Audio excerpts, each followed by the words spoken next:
If you ever seen a celebrity do this hand symbol and then place it over their eyes in photos, it's actually not a fun symbol. It actually symbolizes the number 666. And these aren't the only symbols that celebrities express to the public. And it's leading many people to believe that they are doing symbols like this to symbolize their alliance to the Illuminati. What's up, YouTube? Welcome back to the best channel on the tube, man. The Seekers. If you guys are brand new, man, you guys don't know what we do, let me tell you about it, man. We break down the most scariest and creepiest videos on the net, on the web, from YouTube videos to TikTok videos, IG Reels, Facebook, anything weird, usual, and unexplained, you can find right here on this channel. Just want to thank all my supporters, man, who's coming back into the channel each and every single day, watching the videos entirely, man, commenting down below, and most importantly, hitting that thumbs up button on each and every single video drop. I greatly appreciate the support. Found this video for you guys today, man. Let's do what we do best, Seekers. Stay with me, y'all. Let's seek the truth.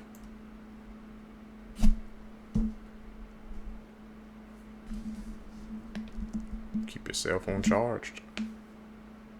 This is why you should always keep your phone charged. A girl named Marissa came home from school at around 3 p.m. She walked in the door and told her mom that some random number kept calling her all day. Her mom told her the person may have the wrong number and just to ignore it. Marissa said okay and begins to do her homework. A couple hours later, she receives a phone call from the same number. Marissa answers it this time and says, "Hello?" The man then says, "We finally found you. Don't worry, Bunny." Marissa begins to panic and tells her mom what just happened. Her mom's face goes blank and says, "What did the man just call you?" Marissa says, "He called me Bunny." Her mom yells and says, "Grab your stuff, we need to leave." Marissa, confused, packs her things and gets into the red car. Her mom begins driving fast and turns on the radio. The radio says, "The baby named Marissa who was kidnapped in the hospital 10 years ago has been found and police are searching for a red car." Marissa looks at the woman and says, "Who are you?" The woman looks back and says, "You can call me Mommy." People you never knew existed. This is Josephine Myrtle, and she was born with 4 legs and 2 sets of genitals. Despite having these conditions, she got married and had 5 kids. These are the only 2 men in the world who can speak the Ayacaneco language in Mexico, but they don't talk to each other because they have beef. Doctors were left stunned when this man came into the hospital complaining about chest pain. After a couple of scans, they realized he had 2 hearts. Jill Price has perfect memory of her life, and if you ask her what she ate for breakfast 20 years ago, she would get it right. What the heck? I can't even know what I had for breakfast like 2 weeks ago. And she has perfect memory like that? Hey, man. The world has extraordinary people, bro. You always gotta be on the lookout.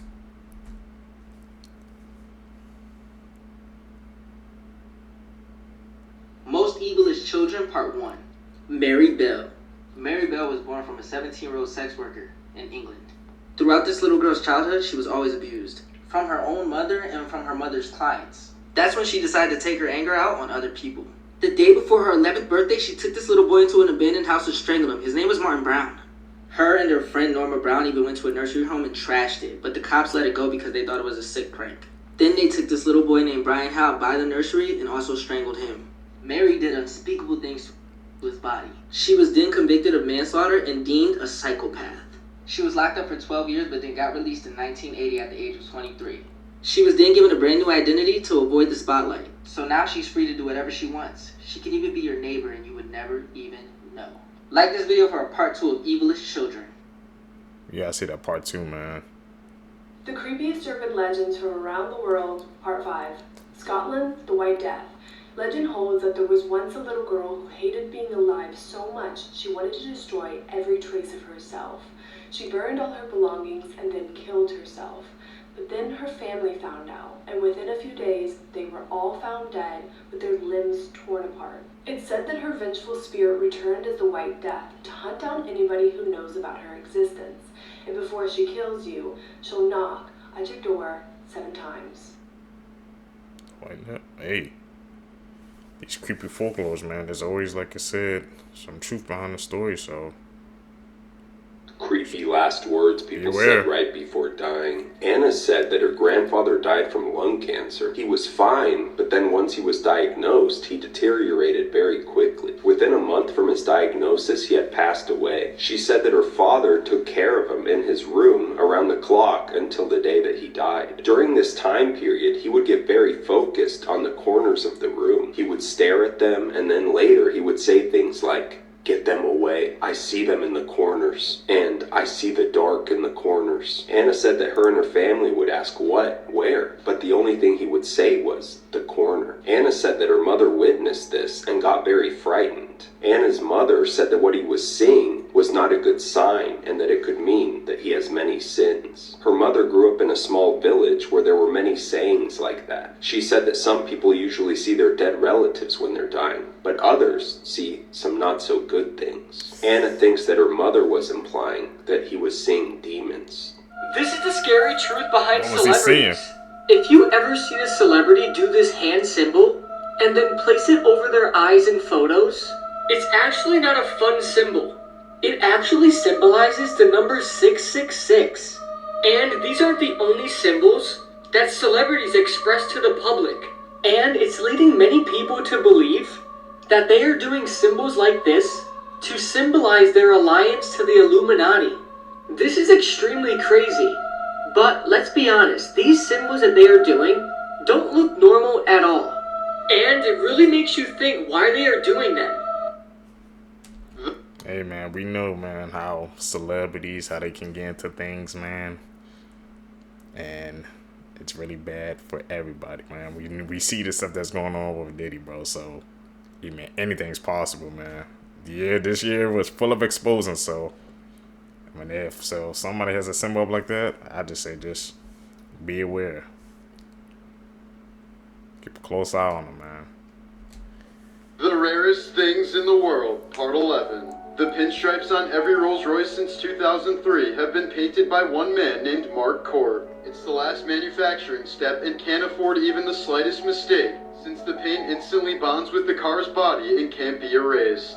A Russian girl named Amina is admired for her unusual beauty. She's diagnosed with two rare genetic conditions, albinism, which makes her skin and hair extremely white, and heterochromia, in which her eyes are different colors. Costing around $300 per pound, A5 olive Wagyu beef is the rarest steak in the world. Due to the cow's specialized diet of caramelized olive pulp, the steak gives off hints of olive oil and is very buttery in texture. In 1989 Wisconsin, 7 generations of a family were alive at the same time. The ages of the mothers/daughters were 109, 89, 70, 52, 33, 15, and 1 month. This unbelievable occurrence remains undisputed and stands as a world record to this day. Does that mean that the 15 had a kid? It would have to be, right? Yeah, because that generation 1 month. What the? We ain't seen that again.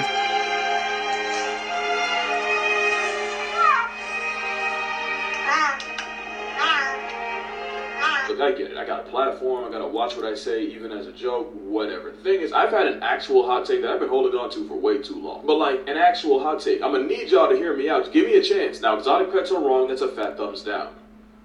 I feel like cheetahs are begging to be tamed. Now listen, I'm not talking house pets. You wouldn't feed them right. There isn't a backyard big enough. They'd be miserable. Fat, no. But the way we weaponize falcons, we can get a lot of mileage out of a feline Ferrari. Cheetahs are probably the most people-safe predators on the planet. I don't know if a cheetah's ever life retired a person, but I know they must have deserved it. And I know you've seen that video of that forest guard culling a family of cheetahs every night. Also think about this. Cheetahs aren't even big cats. Big cats are like lions, tigers, leopards, jaguars. Cheetahs are basically overgrown house cats that got thrown into the savannah. It's like taking the best 5th grade basketball player in the world and putting him in the NBA. It's a wild mismatch. They get bullied so bad they literally need emotional support dogs in captivity just to have the confidence to be themselves. So yeah, I think if we had the tools, a cheetah-human duo would go crazy. And F it, another hot take. If cheetahs ever get to that point, I think they're fine right now, but if they ever get close to extinction like they were back in the day, we really could just airdrop them to Australia. And I know most things in Australia eventually become a problem, and every time we try to play God, we get burnt, but it'd really be them and dingoes, and cheetahs would probably nerf the rabbit problem, and keep kangaroos humble. But yeah, if there's a wild animal humanity wants to collab with next, please let it be cheetahs. Crazy facts you Cheetahs next up on the list? Humans share 50% of their DNA with bananas. There's a planet made of diamonds in our galaxy. There's more stars in the universe than grains of sand on every place in Earth. Bananas are berries, but strawberries aren't. Imagine having facts like this delivered to you every day. I found this app called Nibble, and it's a great way to dive into quick, fun lessons on any topic you can imagine. From art to science to finance, Nibble's got it all covered in bite-sized lessons. With Nibble's 10-minute interactive lessons, you'll learn much faster. It's like my personal knowledge hack I use to learn things quickly. So if you want to learn things fast, try out Nibble today and learn in a different way. A few months Need to ago, check we that talked out. about this terror that's at Disneyland, where you go in a boat and through Monstro's mouth, and you can see the top of its mouth with all of its veins in its mouth, and it's terrifying. But have you ever seen the animatronic one that's at Disneyland Paris? Because there's a ride called Pinocchio's Daring Journey in Disneyland Paris, and this gigantic animatronic whale, Monstro, pops out at you. I would crap myself. This picture is the most disgusting thing I've ever seen in my entire life, where the lights are on and you can see what it looks like before it pops out. Am I the only one extremely creeped out by this picture in particular? Here's another picture of the lights kind of on, where it's in this enclave. Why is it giving Little Shop of Horrors? But this is where it looks like in the complete darkness. Whew.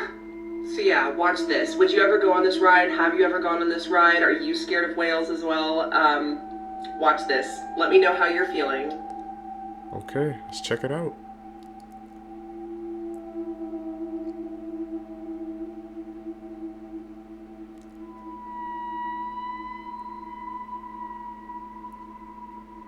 A 24-year-old mukbanger Yeah, I'm good. just died after her stomach ripped open on live stream.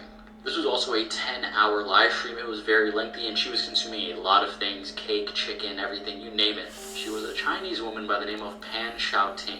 She died last week from a stomach rupture on the live stream after consuming over 15 pounds of food. The autopsy report suggested that her stomach literally ripped open because there was a lot of undigested food in there and the stomach was distended. This was not the first incident either. She was hospitalized a few months ago for her stomach bleeding for the same thing, eating a lot of food on a live stream. And it's sad too, because even her parents are begging her to stop. A lot of mukbang culture has become a little toxic. The more outrageous it gets, the more viewers, these people get and the more money they make. It kind of incentivizes them to destroy their bodies in this way. I really feel for this young girl and her family. It's just so sad. Hopefully other mukbangers see this and they take this as like a warning. Just be more careful. Your stomach can literally rupture. Let me know your thoughts in the comment section below. As always, these videos are for informational purposes only.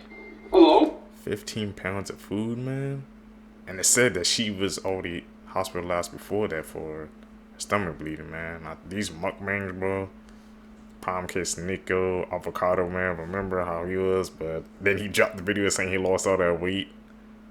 But then there was some more footage that came out just saying, oh, it's like edited or something like that. But it's just, those mukbangers, I don't think I could ever be a mukbanger, man, because you gotta consume all that food.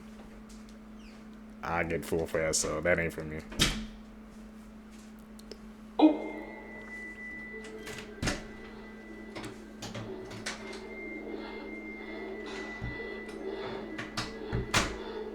Hello? It was at this moment that he knew. He fucked up.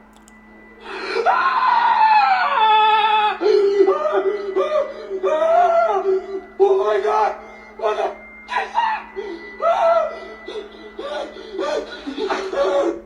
He hit the jets, bro. Deuces.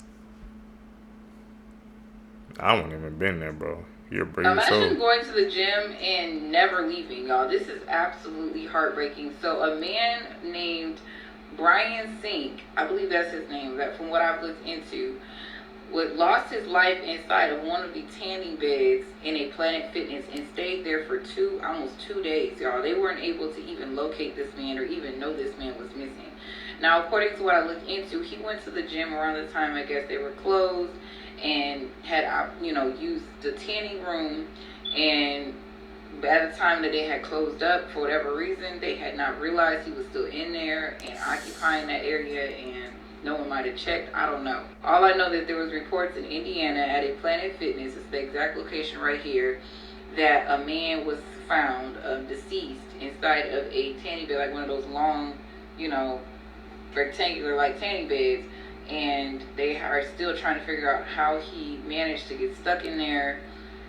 Y'all, be careful with everything going on in this world. Someone just got stuck in a Tesla. Please be safe and careful when you go places. So the case of the female Hannibal Lecter is hands down the most shocking I've ever encountered. And I've seen a lot. The worst is what happened to her final romantic partner. Now, she had an intention to seek revenge on this man because he had left her. And again, she has this pervasive feeling that she needs to control everything around her, including him. So what she did was a true horror story. If you do want additional details on this, we have an entire episode on the case. Basically, he didn't show up for work, and a lot of people at his work, they knew that Catherine was a violent problem in his life, so police were sent to his home, and this is what they found. Catherine had knifed through his body upwards of 37 times. She then skinned him and hung the skin up in the foyer, and then she hoisted up the body, removed the head, propped him up in an armchair, like positioned him and posed him, and then police were wondering, where's the head? Where did she take the head? We go into the kitchen.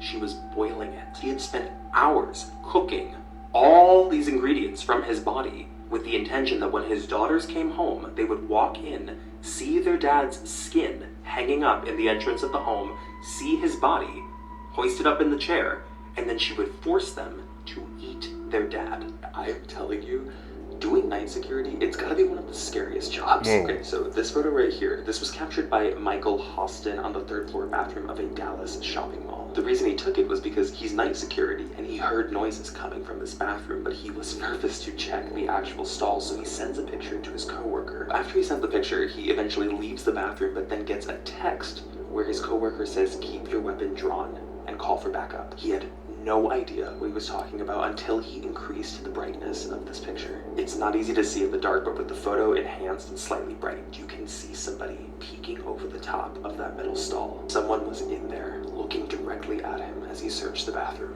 But even with a visual, by the time backup eventually came, whoever this was, they were gone, and we were left with this picture. And if you're loving Creep Time, make sure to go follow on Insta. Woo. I mean, I couldn't see nothing either until, like you said, you increased the brightness, bro. That's what, man. Be careful when you're out in the dark. There's so many flies in there. So, we found this abandoned house, and there's just flies. We wanted to go inside, but now we're like scared to go inside. They're in every single window, and they're like alive. But you see that up there? You see all the flies? Something in there. What is this? They're like blankets and clothes.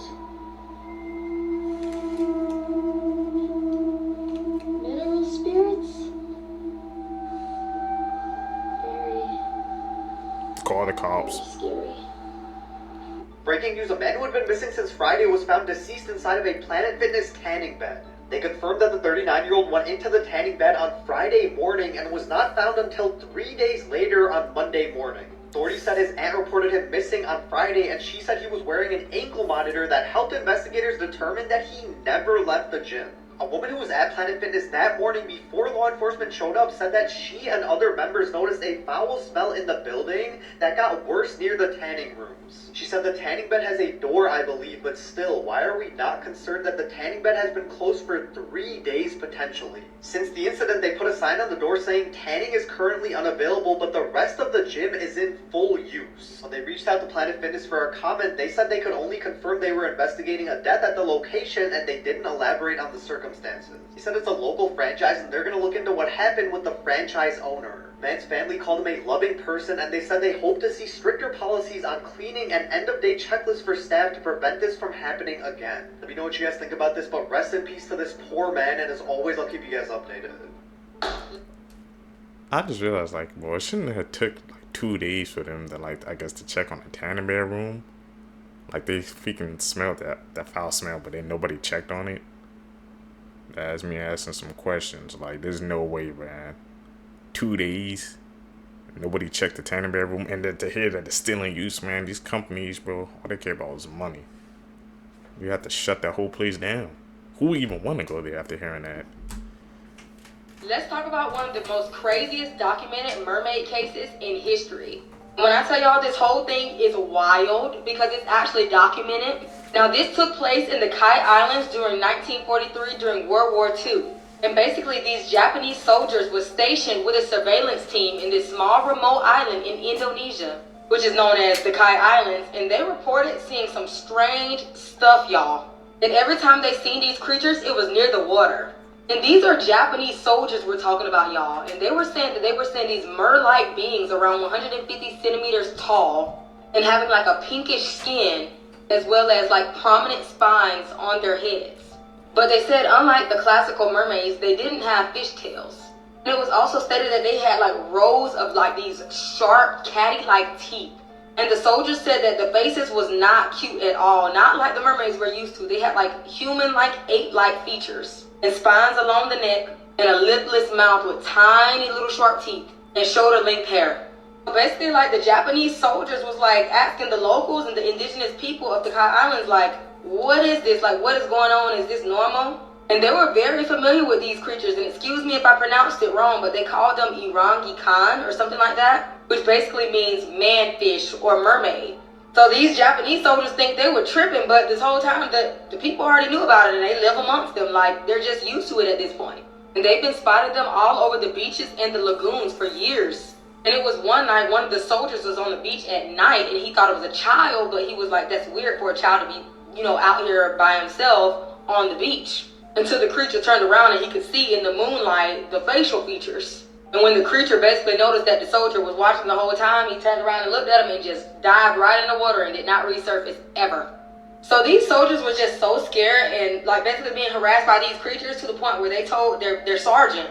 So the sergeant went and spoke with basically like the chief or the leader of the Kai Islands at the time. Okay. And he told him that, you know, this is normal. But if we catch one, you know, over the years we'll, you know, one will wash up or we'll, you know, make a mistake and catch one in its nets. But it was like, if we catch one, we will, you know, let you know and you can come see it. And they did. So they basically called the sergeant and he went to see this creature and he was in shambles. I'm talking about flabbergasted. Like he was in complete shock, like at what he was seeing. Like, this is a whole mermaid creature in front of me.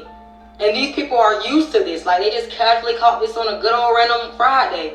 Mm-hmm. So whenever the sergeant went back to, you know, where their designated area back in Japan or wherever they were, he was basically telling the people, the government and just like the people in the military, everything that was going on, scientists, he was like saying basically, y'all need to go research what's going on over there. This is not normal. But people really laughed at him and pushed it to the side because it didn't help that he didn't have any actual evidence or any pictures of it. So they really like was not studying him, and it actually kind of like made his reputation, because you know he's a respected sergeant in the military, the Japanese military at that. And you up here coming up me telling me about these mermaid stories. But this whole case was wild. This is actually a real documented case. You can search it up and everything. Like these people were real life seeing mermaids. And the people that lived there, the indigenous people that lived there was just used to it. They don't bother us, we don't bother them. Simple. But let me know what y'all think about this crazy mermaid story, because this is actually very true and very wild. And don't forget to stay tuned for more of my mermaid tales from across the globe. Sounded like sirens to me. Infuriates me. This woman was forced to marry this man, and only a few weeks later, she was found murdered. This is about 20-year-old Rukia Hadari, who moved from Afghanistan to Australia with her family at a very young age. In 2019, Rukia was forced by her mother to marry 25-year-old Muhammad Ali only 2 weeks after her mom introduced them. Leading up to the wedding day in November, Rukia was going around telling her friends, teachers, and counselors that she did not want to go through with the wedding, but had no choice because her mom told her that she had to do it. Before their wedding day, Rukia and Muhammad had only seen each other a few times, and during the ceremony, it's clear that she does not look happy or excited at all. After their ceremony, Rukia moved across the country to live with Muhammad, leaving her friends and family behind, and things quickly took a turn. Only 6 weeks after their wedding, Rukia's life was savagely taken by Muhammad after he got upset that she was not cooking or cleaning for him. He even took this video moments before he took her life and sent it to her family to try to embarrass her. Muhammad slit her throat with a kitchen knife, and then he called her brother to let him know what he did, and then he turned himself in. But here's the twist. Not only was Muhammad charged with murder and sentenced to life in prison, Rukia's mother was also found guilty and was the first person in Australia to be convicted of causing a person to enter into a forced marriage. This picture famously surfaced from 1941 because something looks very off about it. This guy, a lot of people cite this picture as proof of time travel because not only does he seemingly look very modern and out of place, but he also appears to be holding a camera that's very small, too small for any commercial grade camera of 1941. But let me explain why this is debunked. The modern t-shirt he's wearing, it's a logo for the Montreal Maroons, which was a hockey team from the 40s. The glasses were also available. They had protective side shields in the 40s too. But what about that camera? It's small enough to be a digital camera, but they did not have commercial grade cameras that were this small in the 40s. Incorrect. Kodak confirmed of a rare model of a small portable camera that was limited, but it was available by 1941, which makes this photo completely plausible. Damn, debunked time travel, just like that. So I'm obsessed with the dark side of Disney. And did you know there's a horrible period of accidents at Disneyland that doesn't really get talked about a lot? It's been referred to as the Disney Dark Ages. It was from 1997 to 2003 when this guy, Paul Pressler, was the president of Disneyland. Paul basically decided they were no longer going to do scheduled maintenance on rides. They were only going to fix rides when they were broken. Did it save money? Sure. But this resulted in some of the worst accidents the park had ever seen. One of the worst being that of Brandon Zucker. In 2001, Brandon Zucker was on the Roger Rabbit ride, which was already having maintenance issues. An employee put Brandon on the wrong side of the car, and when he put the lap band down, it didn't close all the way. So at one point in the ride, Brandon tumbled out of his seat and was hit by an oncoming car. The car pinned him and dragged him down the track before anyone could do anything. Also, at the time, Disney employees were not allowed to call 911. They had to call park emergency services, who then called 911. So it took a while for anyone to come get Brandon. He did survive the accident, but he had brain damage so bad he was nonverbal and lost a lot of motor skills for the rest of his life. And eventually he passed away at 13 years old. The FBI suspects a serial killer works as a insane. trucker to find victims and then dispose of their bodies across state lines to confuse police. And that's what they think happened to Tammy Jo Zawicki. This college student was driving from Evanston, Indiana to Grinnell, Iowa when her car broke down in Illinois. Yet her body was found 9 days later across I-44 in Missouri. She was last seen on August 23rd, 1992, standing near her broken down car, at mile marker 83 on I-80. And there was a semi-truck with a rusty orange stripe parked near her car. It seems like he was trying to help her, but the FBI thinks he was waiting to grab her.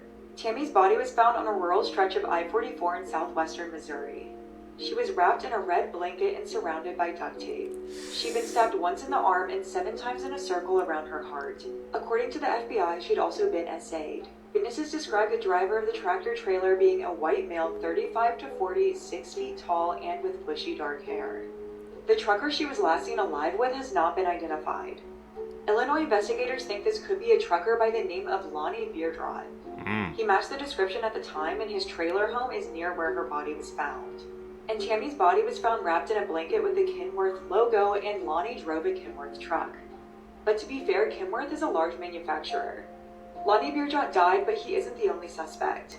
Because of the interstate connection, this person could be from almost anywhere.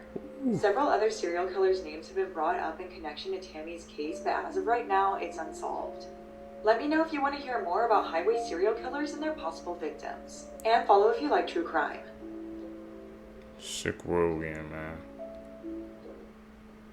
Probably have no freaking suspects because, like I said, the highway is so vast they can come from anywhere.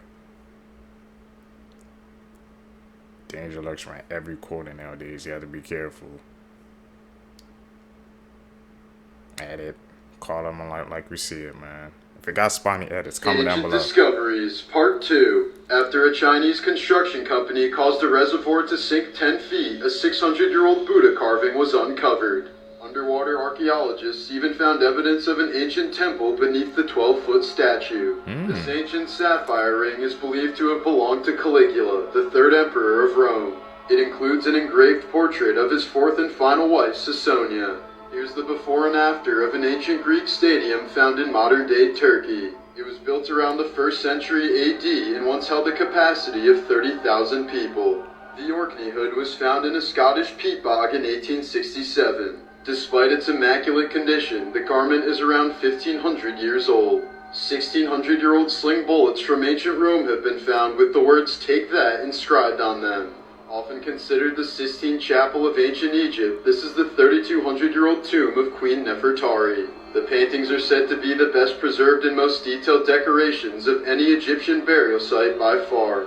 This woman was caught putting Roundup in her husband's Mountain Dew. This man from Missouri went to police after his home surveillance camera caught his wife, 47-year-old Michelle Peters, pouring Roundup, which is a chemical weed killer, into his favorite drink. He became a little suspicious in the beginning of May when he noticed that his Mountain Dew was tasting a little off. At first, he ignored the strange taste and continued to drink it, but a couple of weeks later, he began vomiting and having a sore throat. Then on June 12th, he reviewed surveillance footage in his garage where he kept his Mountain Dew in a fridge, and it shows his wife pouring the Roundup straight into the Mountain Dew bottle. Around that same time, he had told her that he was feeling sick, and all she said was that he probably had COVID and to stay away from the grandkids. Eventually, he went to police and Michelle was arrested, and at first her defense was that she mixed the Mountain Dew with the Roundup because she wanted to create this strong weed killer, and she had seen this on Pinterest. But eventually she admitted to everything, and she said she did it because she was mad at her husband for being unappreciative after she threw him a 50th birthday party. She then expressed that she regretted it and she should have just divorced him. She was charged with first-degree domestic assault and armed criminal action. Imagine if you're... Man, if y'all just in a relationship and it ain't working, just split up. Don't go to the extreme. Like what she did, man. Caught her a 4K as well. Pouring that in his Mountain Dew. People, man. It's like when they get upset, it makes them do the most craziest and bizarre things, man. Viewing these clips together with you guys, Seekers. Blows my mind every time. Grandparents just disappeared, like completely without a trace. Welcome to Creep Time on TikTok with Silas Steen. This is the haunting story of Charles and Catherine Romer. On April 8th of 1980, a wealthy elderly couple named Charles and Catherine check into a Holiday Inn right off I-95. They're just on their way home from a vacation. But to put this in context, this wasn't a usual choice for them. These were two very well-off people, so to choose a Holiday Inn, it wouldn't have been typical of them. But not long after checking into their room, the couple seemingly vanished. After 2 or 3 days, hotel management became concerned that they hadn't seen the couple leave their room, so they went to go check on them. This was only to find that their room had never been slept in. Inside the room were all of their clothes, their travel diary, and over $60,000 of Catherine's jewelry. Hotel staff then goes out to the parking lot and finds that their car is missing, but no one ever saw them leave. At the time, only one witness comes forward saying that they saw this car miles away at a restaurant circuit. But after they interviewed people at the restaurant, nobody remembered seeing this couple. Despite search efforts, they were never found after that night, and no one really knows what happened to them. What the hell happened to the Romers, man? Just vanished? In 1988, the entire classroom of students disappeared. Today, 40 years later, an elderly woman recounted the chilling truth. Sophie Reed arrived at the police station claiming she knew the truth behind the disappearance of an entire classroom of students in 1988. The police were astonished because this mystery had haunted the country for 40 years. Sophie began her account. It was a clear Tuesday in April 1988 when Mr. Hemington led his students into the woods for a geography lesson. Suddenly, at 3 o'clock as the bell chimed, Mr. Hemington and the children mysteriously vanished. The principal immediately alerted the police, and more officers and parents joined the search, but they found no trace of them. This event gradually evolved into an inexplicable mystery, becoming an unsolvable nightmare. Sophie then revealed a startling secret that left the police present in shock. Police officers thought that crimes like this only happened in movies. In the next part, I will show the interview with the missing teacher. So press the plus button and comment teacher for more details in part 2. Damn, man, we're gonna have to find out part 2 for you guys, Seekers. We gotta figure out what happened to the missing of those kids. Man. What do you guys think happened? Let's talk about this couple who cheated on the show Who Wants to Be a Millionaire and thought they got away with it. You just want $1 million!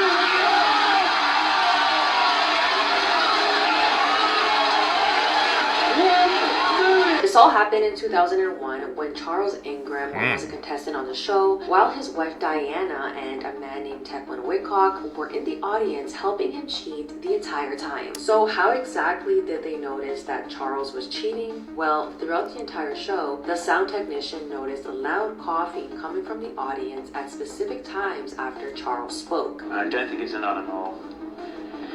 Megatron, mega, yeah. I don't think it's Megatron.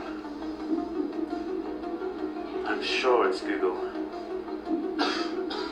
After 4K. reviewing the footage, they noticed that the coffee came specifically from Tequin and Diana whenever Charles mentioned the right answer after the 4 options. They were able to catch a total of 19 coughs, which came from his wife and Tequin, which signaled the correct answers. But not only that, Charles' strategy throughout the game was very odd because he would state the 4 options out loud, and it was clear that he didn't know the answer, but somehow he always got it right. Then what producers found strange was that after Charles got every question right and won £1 million, he was seen arguing with his wife backstage. At the time Charles left the set, they began investigating and they did not hand over the money to him. All 3 of them were found guilty of conspiring to cheat, but till this day they've maintained their innocence, and Tequin still argues that his coughing was because he had allergies and it was all a coincidence. Ultimately, if Charles didn't cheat, he would have only won £1,000 that night. This is a good reminder to... You got caught in 4K, bro. Cheating. At a game show like that, man, you know there's cameras like probably angled everywhere, so there's no way you could get away with cheating like that.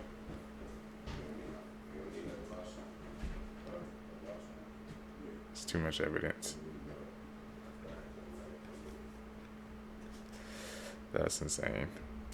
To double check every single nook and cranny in your house. Because in 2019, this couple came home after a week-long vacation to see that there was a stranger living in their home. And he had most likely been living there while they were also in the house. Also, if you like these kinds of stories, you'll like tonight's episode. Upon arriving home after a week away, Josh Campbell tried the front door of his house, but there was a stranger on the inside pulling it closed. That stranger was 26-year-old Ezekiel Zayas, and yes, this is a video he left on their personal computers. The two were able to call the police and eventually get him out of the house, but that's when they saw all of the terrifying stuff he had been up to in the home. He also left them videos on their computers that included incredibly personal information that they had only shared with each other, meaning that he had been listening to their conversations. But the worst part was the knives. Ezekiel had left notes in the house about surgeries that he wanted to perform on the family, like a hand transplant. And when the couple went into their bedroom, they saw that there were knives and other utensils all around the bed. It seemed like he was preparing to do some sort of operation on them.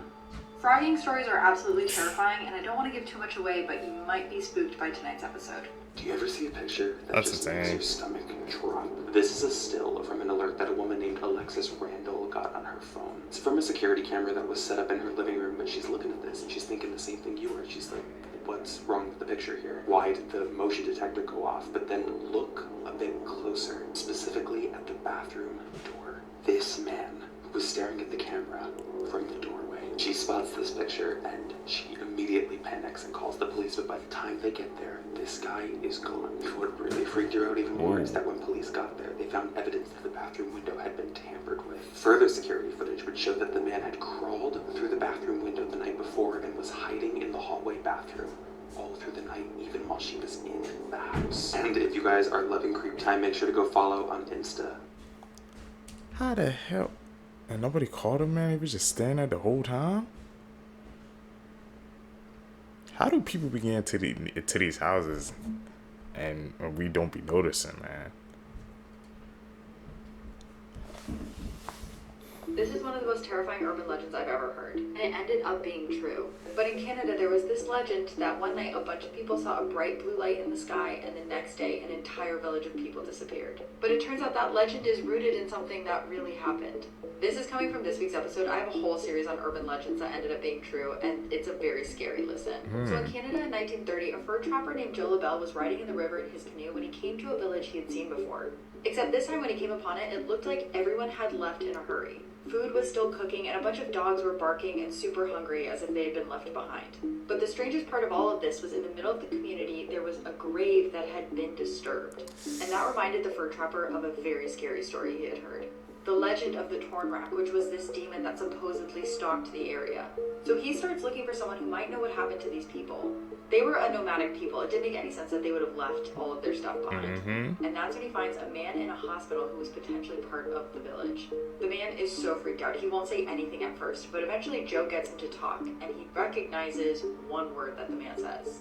Torrak, the name of the evil deity that was potentially in the area. The police basically don't believe any of this, but they do acknowledge that before the disappearance, they did see blue lights in the sky that no one has been able to figure out what they were. I get more into the theories of what may have happened in this episode, and I also talk a little bit more about other urban legends that ended up being true. What the hell? What were those blue lights, man? They can't explain it. So that speaks from truth to what the villager said. Right?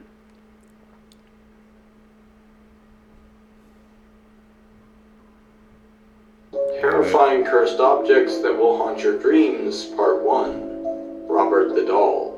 According to legend, in the early 1900s, a wealthy American family known as the Ottos committed an unspeakable offense against their young maid from the Bahamas. In an act of retaliation, the maid gifted the young Otto boy, Eugene, a doll named Robert, which had been cursed by a voodoo priestess. In the following years, Eugene would become uncomfortably close to the doll, speaking to it as if it were a real person, and becoming violently angry with anyone who looked at it without his permission, claiming that they were being disrespectful to Robert. In addition, most of the Otto family friends stopped visiting, claiming to have seen the doll move by itself, or having heard it giggling late at night.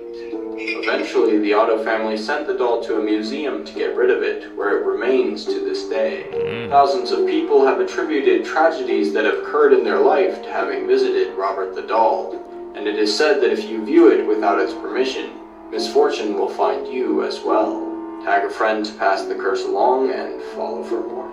I believe Robert the doll. Is that curse real?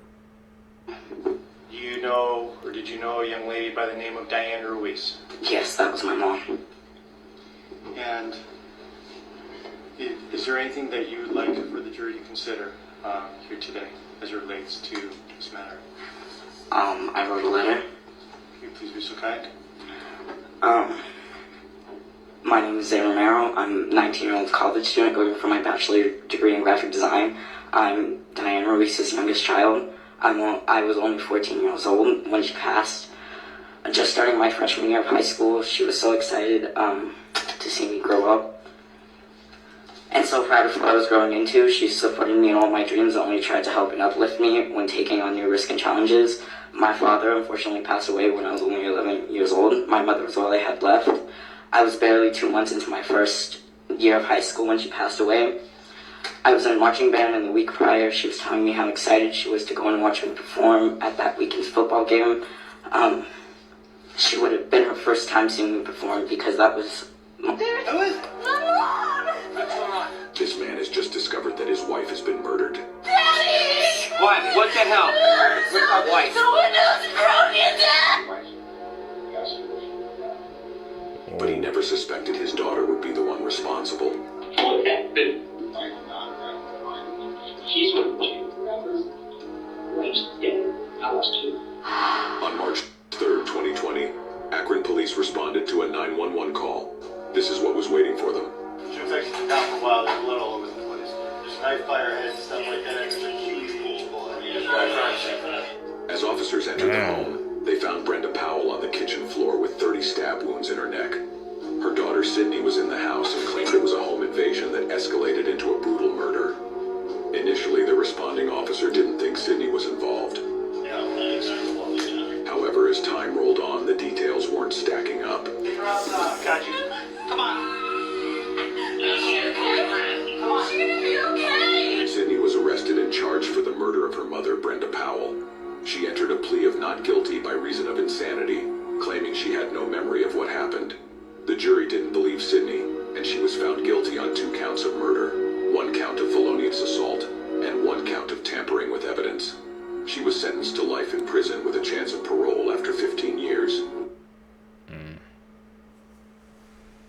Insane.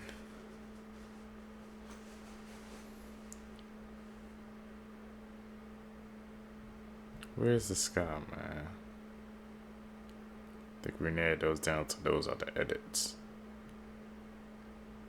When the greatest Crusader king led just 500 knights and a few thousand foot soldiers against the 20,000 strong host of the great Sultan Saladin. He crushed the invading army and forced Saladin to flee for his life upon a camel, with the 16-year-old king having personally charged into the front lines despite having lost the use of his right arm to leprosy. When he was crowned king of Jerusalem on the 75th anniversary of its capture by the First Crusade, the 13-year-old was already an expert horseman with a keen intellect and a near encyclopedic knowledge of history. But when his tutor had realized that he never reacted to being pinched by his playmates, it had become clear the poor king would never bear the kingdom, nay. And so, in an act of humility, he recognized the Byzantine emperor as his overlord and even tried to give away his crown to the newly come crusader, Count Philip of Flanders. But when Philip refused and marched north with his army, the leper king was left to deal with Saladin on his own. But after the 16-year-old king marched out and defeated the Sultan's forces at the Battle of Montcassard, all attention turned to who would win the hand of his beautiful sister and inherit the kingdom, leading to bitter infighting among the crusaders. And with Saladin similarly seeking to consolidate his control over Muslim Syria, the two great enemies agreed to a 2-year truce. So the Sultan secretly sent letters to the Abbasid Caliph promising to unite all Islam and drive the crusaders from the Holy Land for good. Yet after the truce was broken early by a raid from the king's vassal Reynal in 1182, the king ordered him to return all his prisoners, but he refused.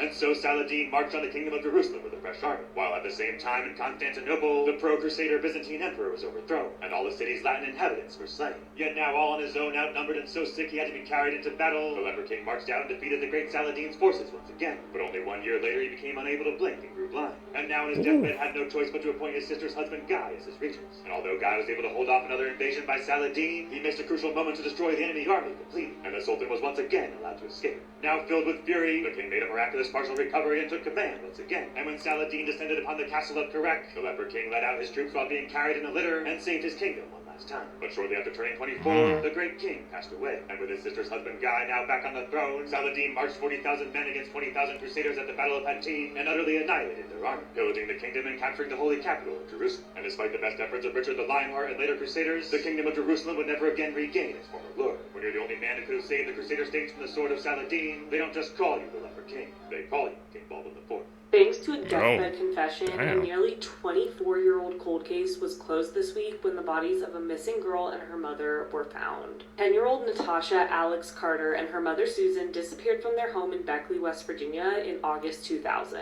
But at first, police initially reported that Alex may have been abducted by her mother. In a press release from December 2021 about the case, the FBI Pittsburgh said, quote, "At the time of their disappearance, Susan Carter and Alex's father were having a custody dispute, and Alex moved in with her mother and mother's new husband," which it's not confirmed that it was actually her mother's new husband, but they moved in, and then not long after that, Susan and Alex disappeared. But while it was initially suspected as a parental abduction by Susan, after the two remained missing, an investigation into other possibilities ensued, but unfortunately, the case went cold. In 2021, the FBI reopened the cold case and started looking into the man Susan and Alex were living with, Larry Webb. Searches of his home were done in 2022 and 2023, and they found a bullet embedded in the wall of what was Alex's bedroom. The bullet was tested for DNA, and it confirmed that blood on it belonged to Alex. In October 2023, Larry Webb was indicted on first-degree murder charges for Alex's death, despite Alex and Susan's bodies never being found.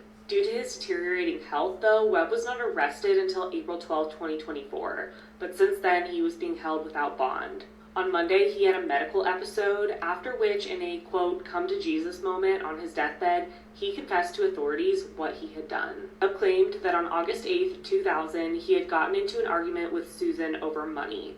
He said he was missing some cash and believed that she had taken it and spent it. The argument escalated and he shot her, and then he ended up shooting Alex so there would be no witnesses. Webb then wrapped their bodies in bed linens and placed them in the basement that night.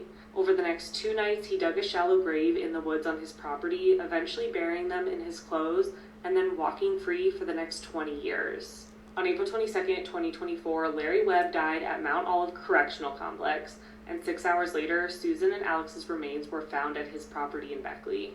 Unfortunately, now that Webb is dead, he cannot be charged in connection to their deaths. At least now they have been found and can be properly laid to rest. Alex's father, Rick Lafferty, said after the discovery, quote, "It's kind of a sad day, but also a happy day because I can bring my baby home. Rest in peace, Alex and Susan."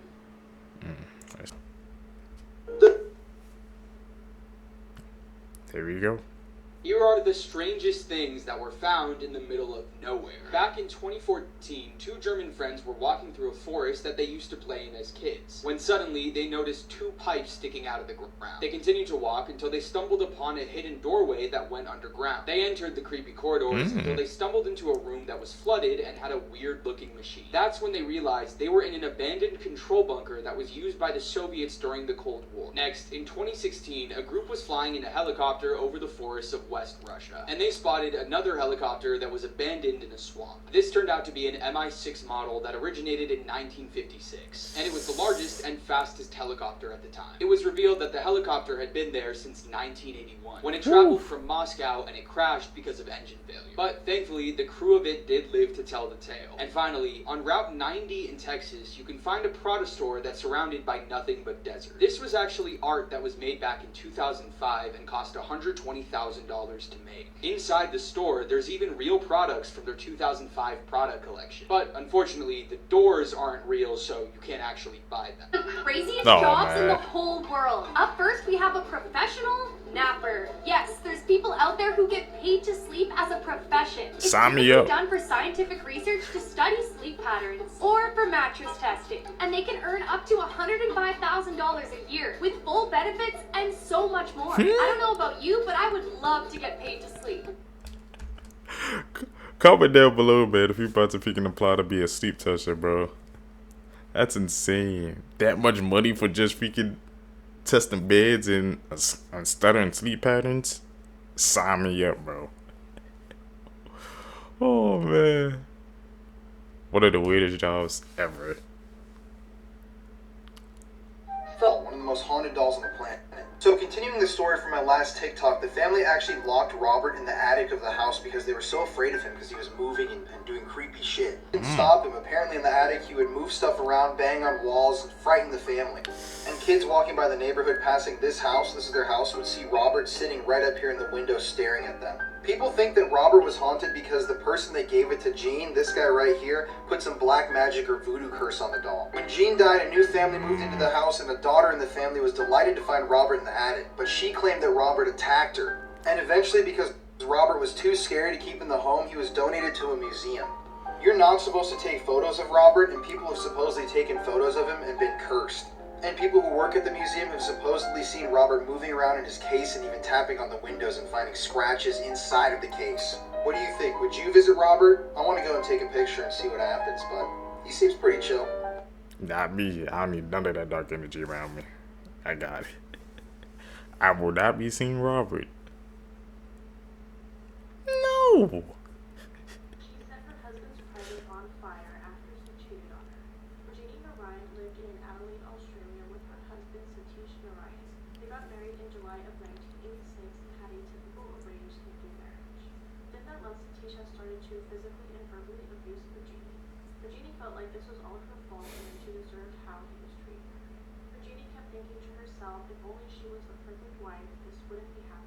This would go on throughout their whole relationship. In December of 2008, Regina found out that Satish was having an affair with another woman. As they were laying in bed together, she decided she was going to confront him about the allegations. Satish did nothing to console Regina, who was hurt, frustrated, and angry. Instead, he called her a fat B-word.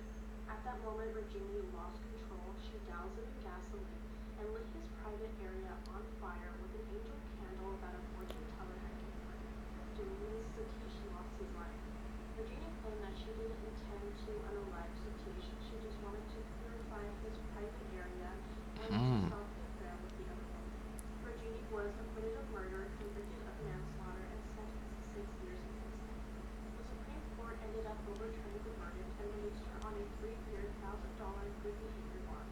This is the Devil's Castle, and it's one of the scariest places on Earth. It's located in a small town in Mexico. Its actual name is Castillo del Diablo, and it was built by a painting contractor named Tony Wells. He spent almost $4 million on the castle, and it's become a worldwide attraction. In the castle, you can find coffins, creepy mannequins, and gargoyles. Wells has a collection of over 800 swords and knives, and about 350 beautiful and antique mirrors. Often, Satan worshippers leave him presents, even though Tony does not believe in Satan. Would you dare spend a night in this place? No.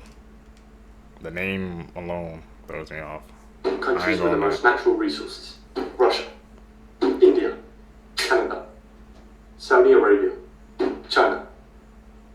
Wow, I thought the US would be on that list.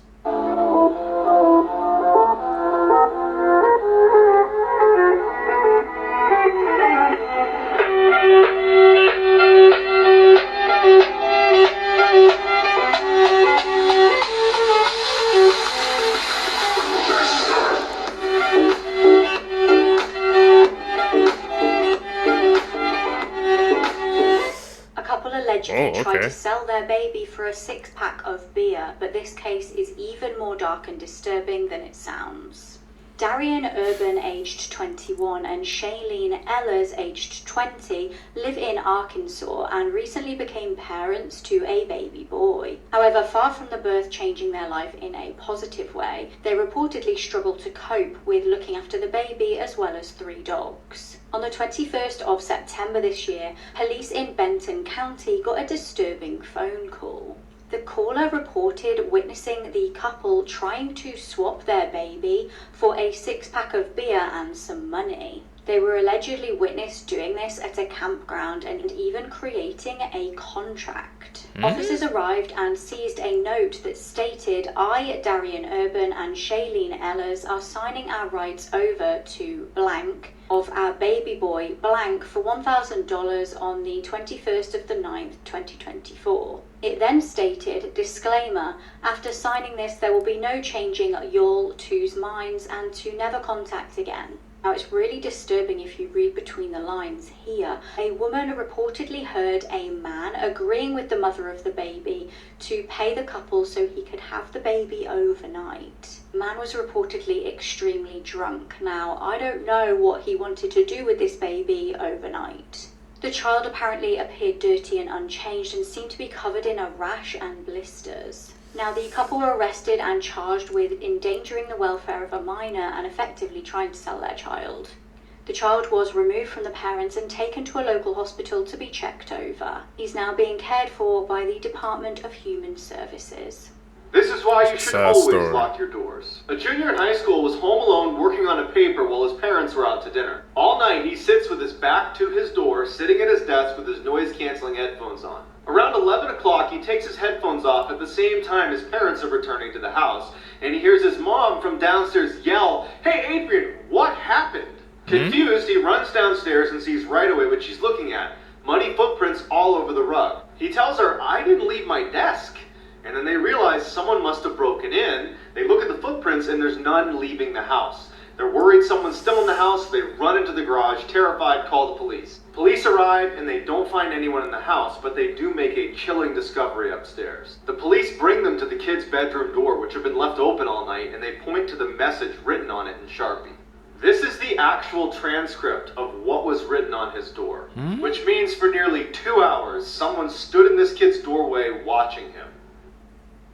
Always gotta be aware of your surroundings, man. You never know what's gonna happen. Things that bother you, they never bother me. I live happy and fine, living in the sunlight, loving in the moonlight, having a wonderful time. Haven't got a lot, I don't need a lot. Coffee's only a dime. Living in the sunlight, loving in the moonlight, having a wonderful time. Man, those two creatures. The first one, but only has a lifespan of 5 to 7 days after they became adults. Has to be one of the shorter lifespans I've heard, I guess, for an insect. It might be even shorter ones, man. But just imagine you become adult 5 or 7 days, it's over. Yeah, 7 days to live it up. We learning.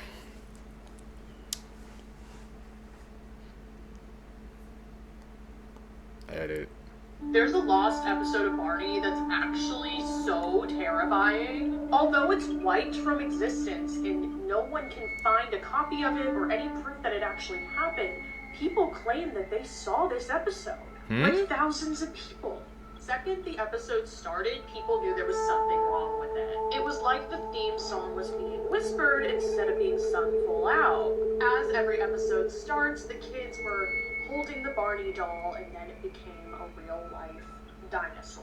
Yeah. The second the characters started to talk, it sounded weird, almost like two people were talking at once. It was like his normal voice and then one that sounded darker and scarier. He said, "Hi kids, today I'm going to talk to you about death."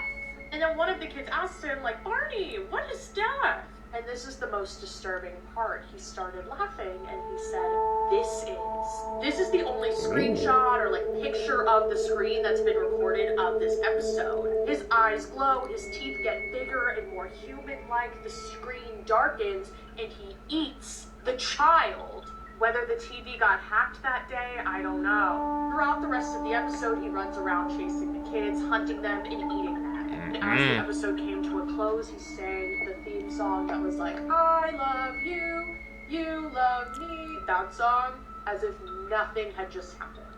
Do you remember this episode? Let me know and interact for more content. It really helps. I do not. Annabelle doll out of her case again. Yeah, you know, this doll, one of the most haunted dolls in reported history, having many stories of people seeing her or even touching her when they're not supposed to and having tragic things happen to them. I mean, the last person that touched her was driving their car and ended up wrecking their whole entire car and almost losing their life, and claimed to have seen Annabelle in their back seat, after, of course, leaving the museum. $1 million question for me is, how is this wooden box holding her in? Now, I completely understand that the boxes are blessed, but if Annabelle is as strong as people say she was, how is this box holding her? And what is the whole point of moving the doll? Now, my question is, could these Annabelle movies be lying about how actually strong she is? Because in these movies, she's absolutely insane. And you have this man moving the Annabelle doll as instructed by his boss, and he's now being blessed. Supposedly in this video, the man was blessed prior to entering the room, and now he's putting holy water on his hands. Now, my man was just wearing gloves when he moved the Annabelle doll. You couldn't pay me enough to move this doll, my job or not. As we know, the Annabelle doll is located at Ed and Lorraine Warren's museum. So what is the whole point of moving the doll? Me personally, I wouldn't go anywhere near the doll.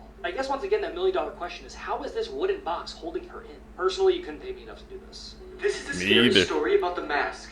There was a family eating dinner one night when suddenly the mother noticed a man standing in the window with a mask. She screamed and told her husband to look, but before he could, the man was gone.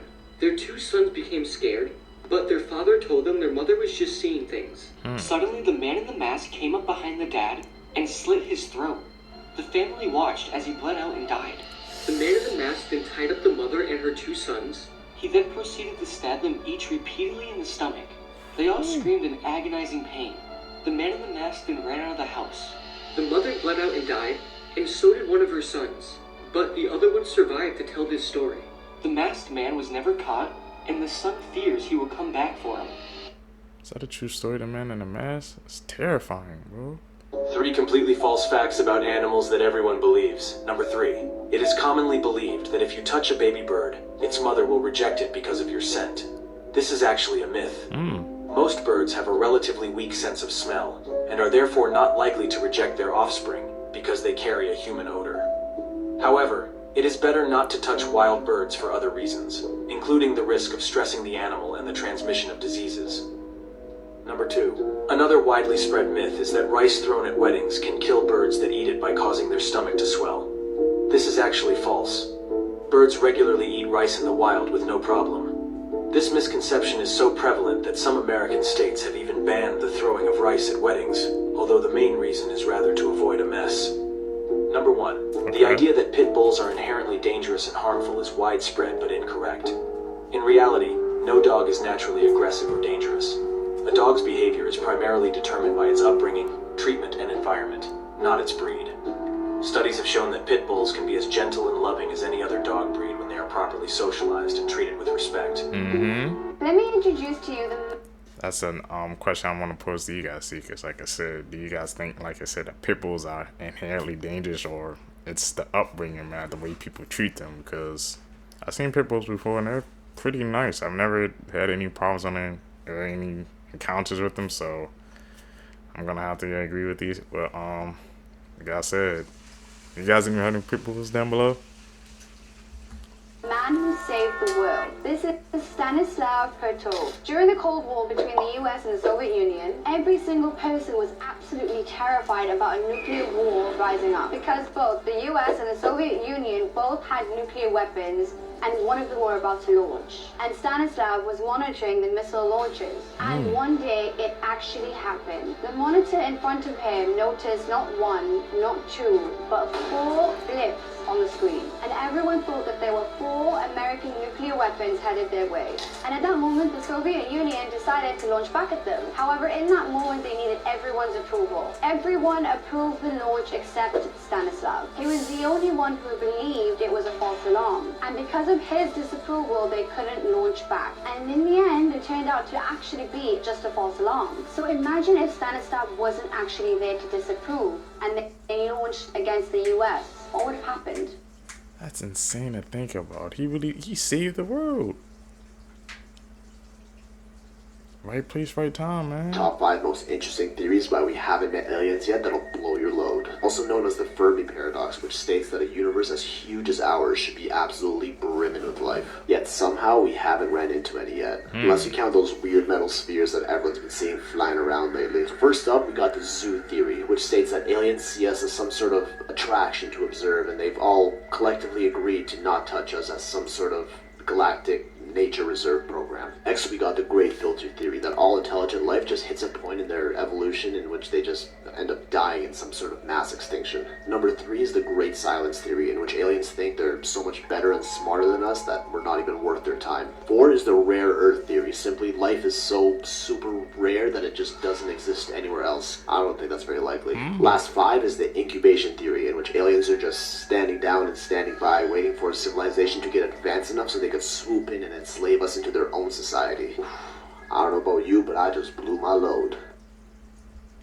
Why do you have to say it like that? What theory do you guys check out or believe in? Maybe the silence theory, that they just are watching us, but they think we're not worth their time or something like that, so that's why they leave us alone. There's many theories swirling around. I'm gonna have to go with that one.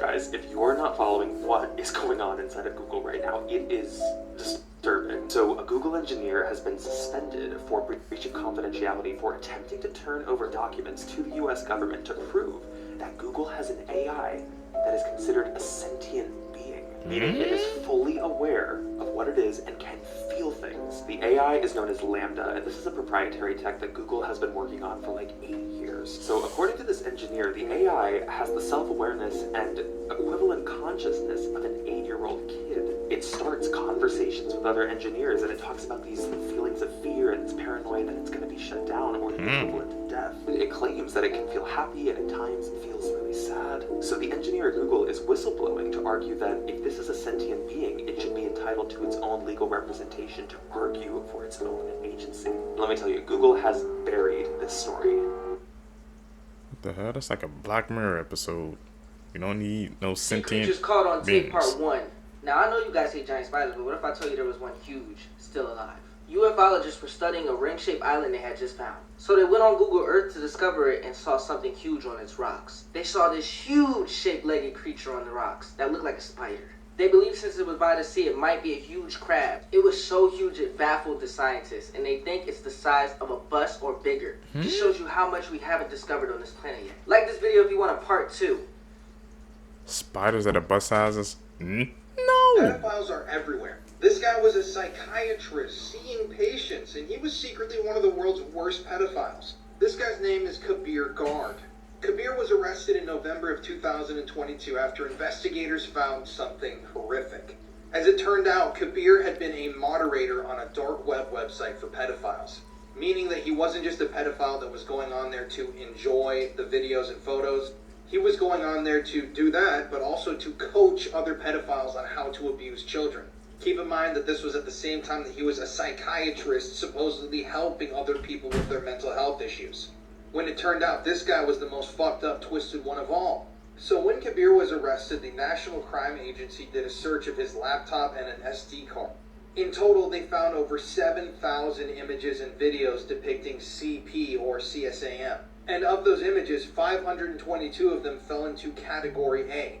That is the worst category that an image or video can be put into, meaning it is extremely violent, it is extremely disturbing, And these children could be as young as babies, months, days, weeks old.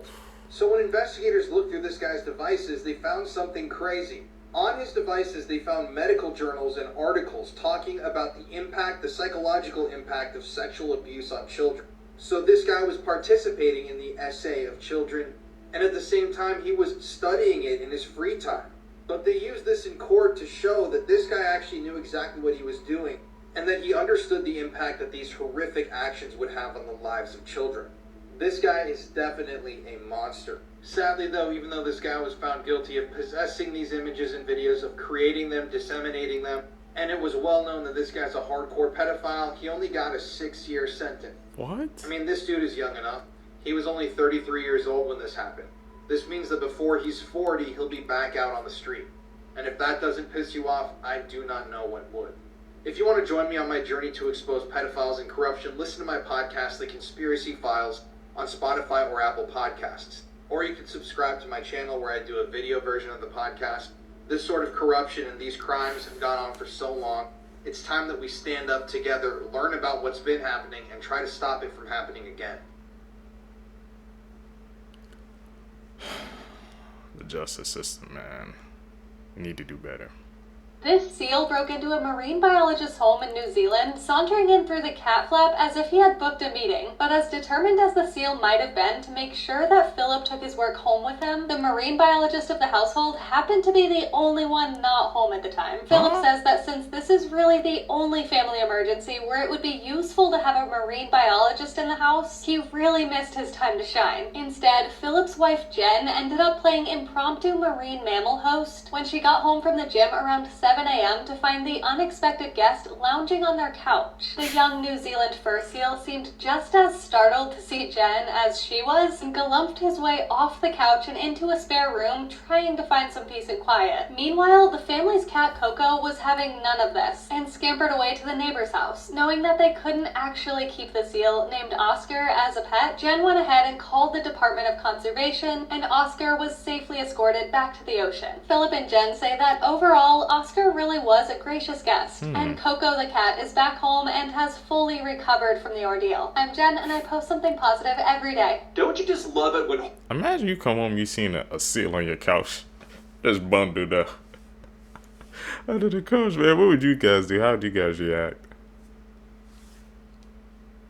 Sorry, like you said, that's a hard one. Horror movies attack your childhood, especially if you're like me and you grew up on Mr. Crockett's world. I mean, how could you possibly forget Mr. Crockett's world? The amazing adventures with his magic marker, Blue being the lovable thing that he is, and of course Mr. Crockett himself. However, if you need a refresher on who Mr. Crockett is, you're gonna want to check it out on Hulu on October 11th, because it's definitely not a kid's show. Actually, in fact, next to Terrifier, this had some of the most insane, bloody practical effects in any one of the movies I saw. And I should know, because I actually got to hug Blue in real life.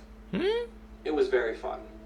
This movie's gonna be for y'all that really enjoy things like Don't Hug Me, I'm Scared, the whole lore behind Candle Cove, and of course, anybody who just wants to see Elvis in Alaska kill it in the role of Mr. Crockett. And I mean that very literally, because there's some very brutal moments in this movie. This one's gonna be so perfect to watch around Halloween. It's very fun, very creepy, disturbing type of stuff. Mr. Crockett is an absolute icon, and hell, it's just a really entertaining film. So definitely be sure to check out Mr. Crockett on Hulu.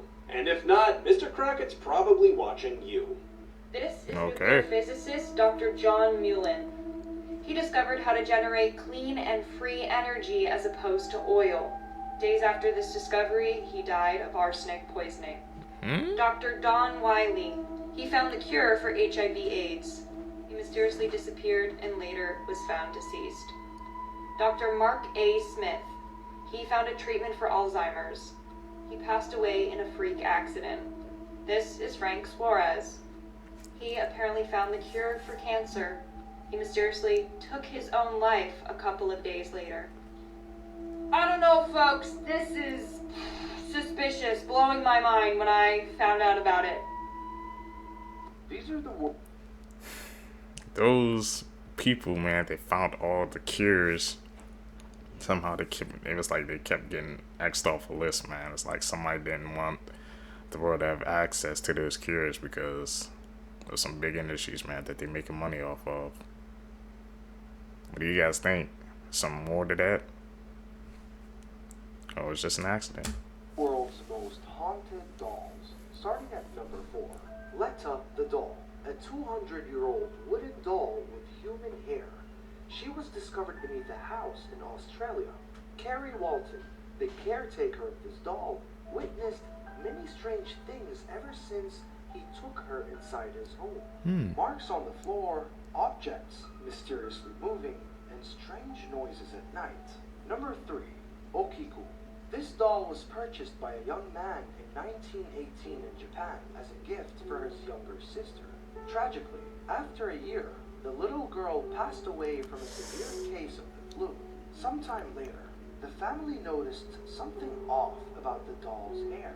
It was originally short, and it has grown past its shoulder. Until this day, the doll's hair is maintained on a regular basis because it never stopped growing. Number 2, Annabelle, known for its infamous movie releases and stories with Ed and Lorraine Warren. We do know that this doll is possessed by something that is evil, and whoever held this doll suffered from many bad things. Therefore, the doll is now stored in the Warren Museum, safe and sealed. But Annabelle is not the most haunted doll, because coming at number 1, Robert. Robert is not an ordinary doll. This thing is sinister. This doll is possessed by a demon, and it speaks to children. In Florida, in the early 1900s, this doll was gifted to a young boy named Robert Eugene, and his parents always used to hear Robert and his doll speak in the bedroom alone, and the family used to hear the voice of the doll respond. Eugene kept his doll till 1974, until he passed away at an old age. No one knew why this old man kept his doll for more than 70 years. After his death, Robert was given to the East Martello Museum. Visitors who have taken his picture without permission claim to have experienced terrible misfortune. If you visit Robert in the museum, you will see that this doll is surrounded by apology letters, and also other letters, like permission to look at him. And no one dares to take a picture of Robert. Unusual deaths in 2022. Just a few weeks ago, a 32-year-old man named Khalil Kimi was swimming at a pool party in Israel when all of a sudden a sinkhole opened up under the water, causing him to be dragged inside and sucked to his death. On January 5th, a personal trainer named Tom Mansfield died after ingesting an amount of pre-workout equivalent to 200 cups of coffee. The father of 2 reported that his heart started beating extremely fast and he was foaming at the mouth before he died just minutes later. The following day, on January 6th, a 16-year-old boy named Teddy Balkin was playing a JV hockey game when he fell to the ground and collided with another player. His neck was then slit by the boy's hockey skate and he died later in emergency surgery. Dangerous sport, bro. Risking your life.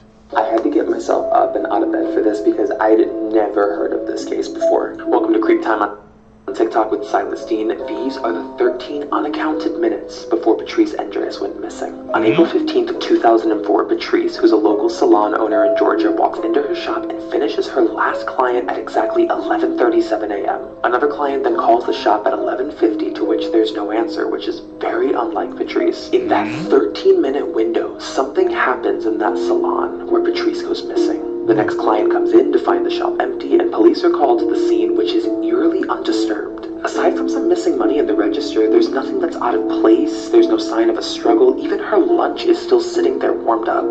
But 2 separate witnesses would come forward to report passing the salon within that time frame. Both witnesses come forward to report seeing a light blue sedan parked out front and 2 unidentified women standing next to it. One of the women was described as tall with dark hair and the other short with light hair.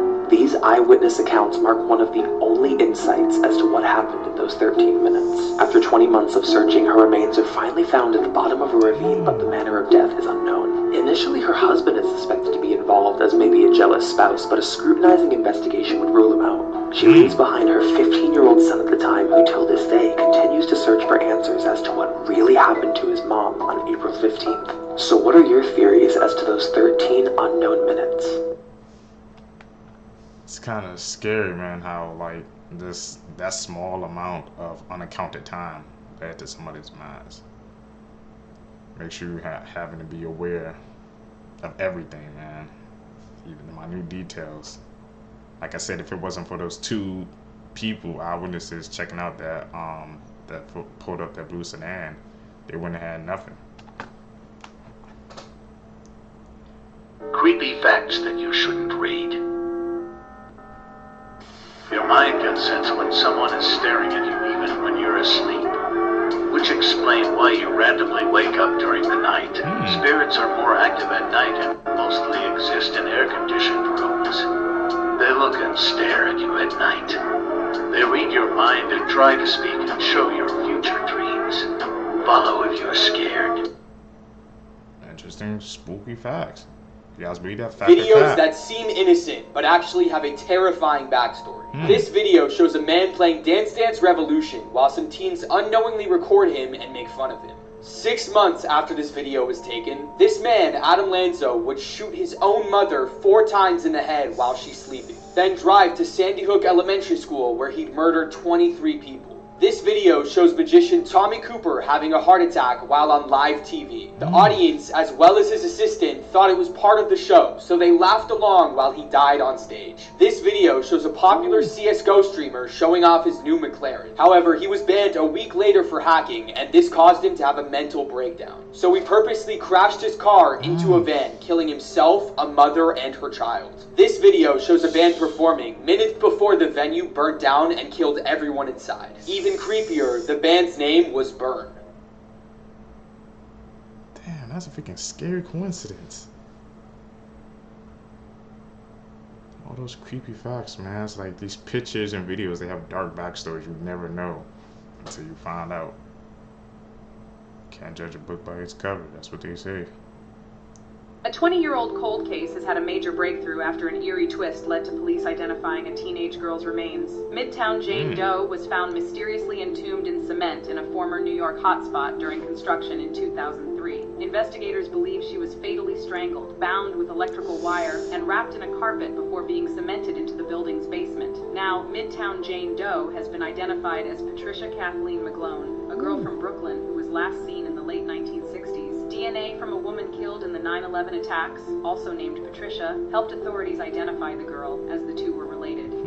This is the devastating case of Kylie Rodney. On August 6, 2022, 16-year-old Kylie went missing at Prosser Family Campground in Truckee, California. Kylie attended a school party with more than 100 kids, but it's alleged that older people also showed up, which made a lot of the teens uncomfortable. Kylie texted her mom right before midnight and told her that she would be home in 45 minutes, but the following morning, Kylie's mother got super worried when Kylie was still not home. One of Kylie's friends said that she was with her the entire evening until she decided to go home at 12:20 a.m. Police searched Prosser Lake for more than 15 hours, but were unable to find Kylie's vehicle. But on August 21st, a group of divers who go by the name Adventures with Purpose decided that they would help look for Kylie. It didn't take the group of divers much time to locate Kylie's car, only 14 feet underwater. The car was upside down and Kylie's body was inside. The investigation is still ongoing and the autopsy results have not been released yet. So what do you guys think happened to Kylie? Was this a tragic accident or was there foul play involved? Definitely had to be foul play, something.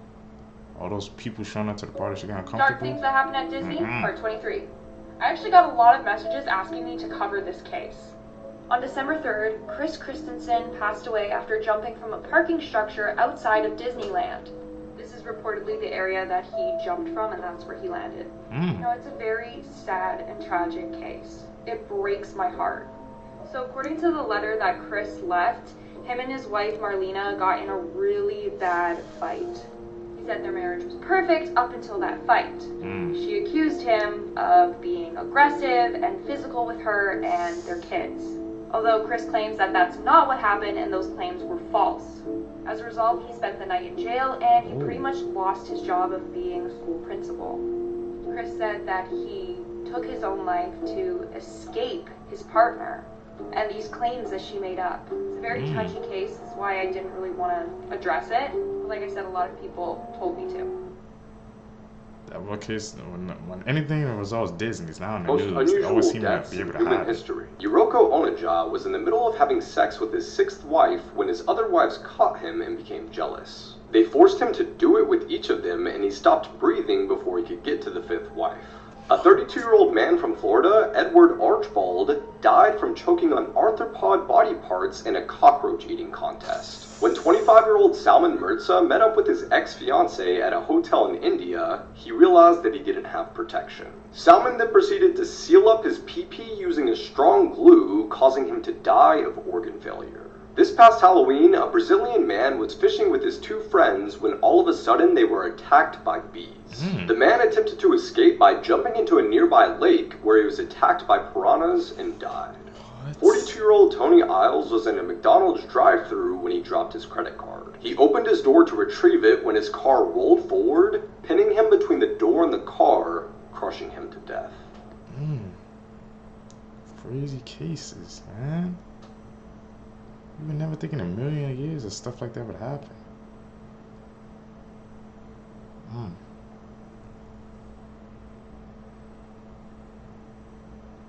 That is. This is why you should never take walks alone at night. In 2007, a girl was on a late night walk when she looked at the end of the road and saw the silhouette of a man moving around very strangely. It was like he was doing the waltz, but he was moving towards her, so she was sketched out, crossed the road, and went the other way.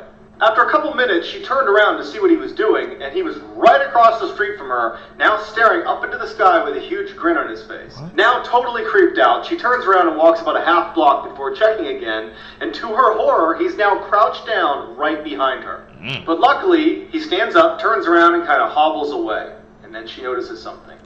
The man had turned around and was now sprinting directly towards her. She runs to safety and now just hopes she never has to see that smiling man again. The smiling man. Is that factor cap? That's scary. Okay, these are terrifying facts to keep you up at night. Our first one is locked-in syndrome. And I hear you thinking, what is that? Well, locked-in syndrome is essentially sleep paralysis, but for comas. You could be put into a coma and have complete awareness of what's going on around you, but you can't move any of your limbs and you can't speak. People have described it as a living hell and the most terrible thing anyone can go through. How many of you are cat owners? Well, I hate to do this to you, but your furry best friend is not there for you. If you manage to die before your cat does, your cat will wait till you're dead and then begin to eat your body. And for this last one, I have to give you a warning. Because if you don't like rats, it's going to ruin your day. Go onto Google Images and search up rat king. Just look at it. And when you're done doing that, share this video with one of your friends to ruin their day. I ain't doing that. Don't search up Rat King, y'all. I haven't covered many cases that deal with the paranormal on this account, but this is a story that stuck out to me. Welcome to Creep Time on TikTok with Celestine. This story is from a woman named Whitney Renebe. The story takes place in a rural part of Oklahoma, sometime between 2019 or maybe early 2020. One night while her mother is just sitting in the living room just browsing through old photos on her phone, she comes across 3 pictures that startle her. On her camera roll were these 3 photos taken within minutes of each other around 3 in the morning just a few days prior. One is of her husband sleeping, one is of her daughter sleeping, and then one is of herself. She realized that no one else in the house had taken any of these photos, nor did her family have a history of sleepwalking. This is a family that has 5 dogs in the house, all of which tend to bark with strangers, but there was no sound that night. Till this day, she has no idea who took these pictures or how they were able to do so without disturbing the house or the dogs. The photos are a haunting mystery, leaving the family with one question. Who took these pictures? Who took the pictures, y'all? They snuck in with no detection. Let's talk about skinwalkers. They are said to be powerful witches and medicine men. They can even even change their form to any animal they desire, including humans. But they mainly change into deer, wolves, and coyote. You know, dragon fruit ain't that good. The scary part is they say if you see one, they can steal your face and even your last scream for help. You might think this is like a folklore or a tale. People actually believe these are real. The scary part is there's actual videos of people seeing oddly walking humans screaming help in the middle of nowhere.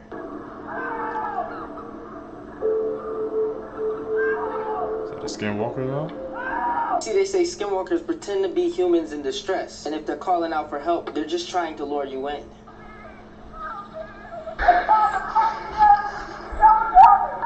Ashley. That's when they take your life and use your voice and your look to catch their next gullible victim. A man's wife wasn't even home, but yet somebody was calling him to come downstairs in his wife's voice.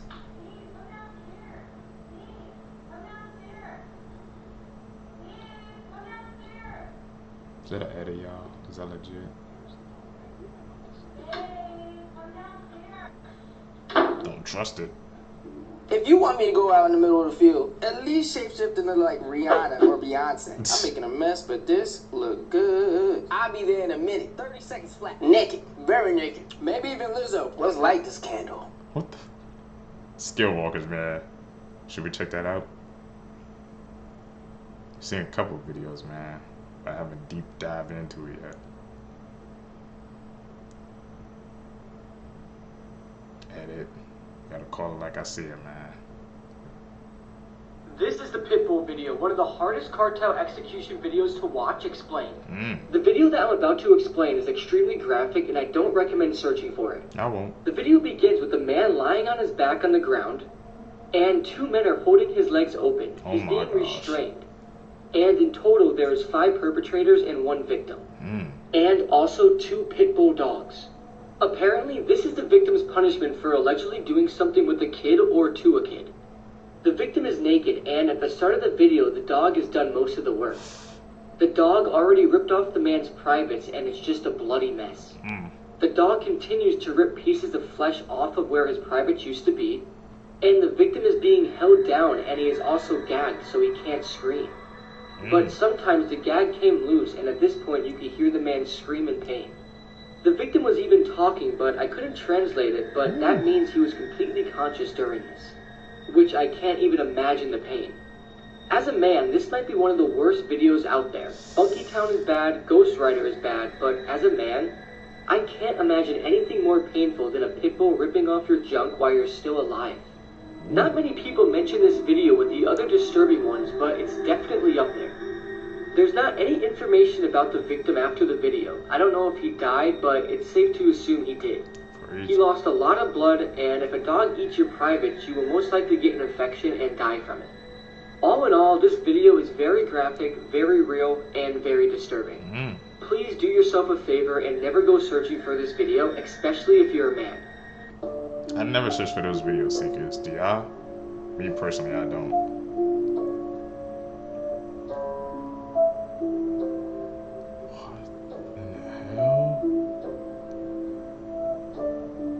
Someone recently asked me what the strangest thing I've seen in a police file is, and I think I have an answer. It's this trash can. Let me explain. So this trash can was found in Joan Rish's house in 1961, immediately after she went missing. Her young daughter had gone to a neighbor's house and told the neighbor that mommy is missing and there's red paint all over the kitchen. And when the police got there, they saw that the red all over the kitchen was blood. But there were also a few really weird details like this trash can, so the police had no idea what had happened to Joan. So first and foremost is the fact that this trash can is just in the middle of the kitchen. Normally it was under the sink, but here it is just in the middle of the kitchen for no reason. And then the contents of the trash made no sense. So here is the phone receiver, which has been ripped from the wall. You can see in this photo here that the phone is still on the wall, but just the mouthpiece was ripped off. And then moved across the kitchen and neatly placed on the trash. And on the phone was a fingerprint they could never identify. People hypothesized that maybe someone was there, and when Joan went to call for help, they ripped the mouthpiece off. Then there was this beer. So Joan's husband was out of town when this happened, but when he came back, he said that no one in the house drank Miller High Lifes. He didn't drink it, Joan didn't drink it, the trash had been taken out since the last time people were over, but yet there's Miller High Life next to the trash. Joan disappeared that day and was never seen again, and these 2 little pieces right here are some of the only evidence that someone else may have been in the house. They don't know if she ran away on her own, if she was taken, or what. But the whole story is really wild, and I tell it all tonight on the episode. Also, merch goes live when the episode drops. These are the world's most haunted dolls. Starting at number 4, Leper the doll, a 200-year-old wooden doll with human hair. She was discovered beneath a house in Australia. Carrie Walton, the caretaker of this doll, witnessed many strange things ever since he took her inside his home. I don't know. Marks on the floor, objects mysteriously moving, and strange noises at night. Number 3, Okiku. This doll was purchased by a young man in 1918 in Japan as a gift from his younger sister. Tragically, after a year, the little girl passed away from a severe case of the flu. Sometime later, the family noticed something off about the doll's hair. It was originally short, and it has grown past its shoulder. Until this day, the doll's hair is maintained on a regular basis because it never stopped growing. Number 2, Annabelle. Known for its infamous movie releases and stories with Ed and Lorraine Warren, we do know that this doll is possessed by something that is evil, and whoever held this doll suffered from many bad things. Therefore, the doll is now stored in the Warren Museum, safe and sealed. But Annabelle is not the most haunted doll. What is it? Because coming at number 1, Robert. Robert is not an ordinary doll. This thing is sinister. This doll is possessed by a demon, and it speaks to children. In Florida, in the early 1900s, this doll was gifted to a young boy named Robert Eugene, and his parents always used to hear Robert and his doll speak in the bedroom alone, and the family used to hear the voice of the doll respond. Eugene kept his doll till 1974 until he passed away at an old age. No one knew why this old man kept his doll for more than 70 years. After his death, Robert was given to the East Martello Museum. Visitors who have taken his picture without permission claim to have experienced terrible misfortune. If you visit Robert in the museum, you will see that this doll is surrounded by apology letters and also other letters, like permission to look at him. And no one dares to take a picture of Robert. Robert the doll. I'm gonna have to look that up, man. There were people that would definitely write letters saying how they were sorry taking picture videos of him without his permission. Some dark energy going on there.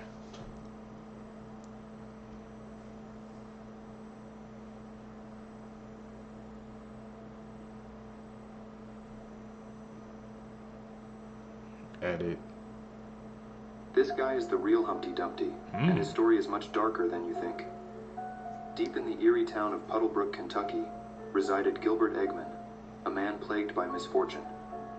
His tale took a sinister turn when he joined the construction crew. Perched atop a towering brick wall on his very first day, 3 co-workers, fueled by malevolence, sent the ladder crashing down. Gilbert's pleas for help fell on deaf ears. Desperate to rescue him, the trio resorted to a crane. But destiny had other plans.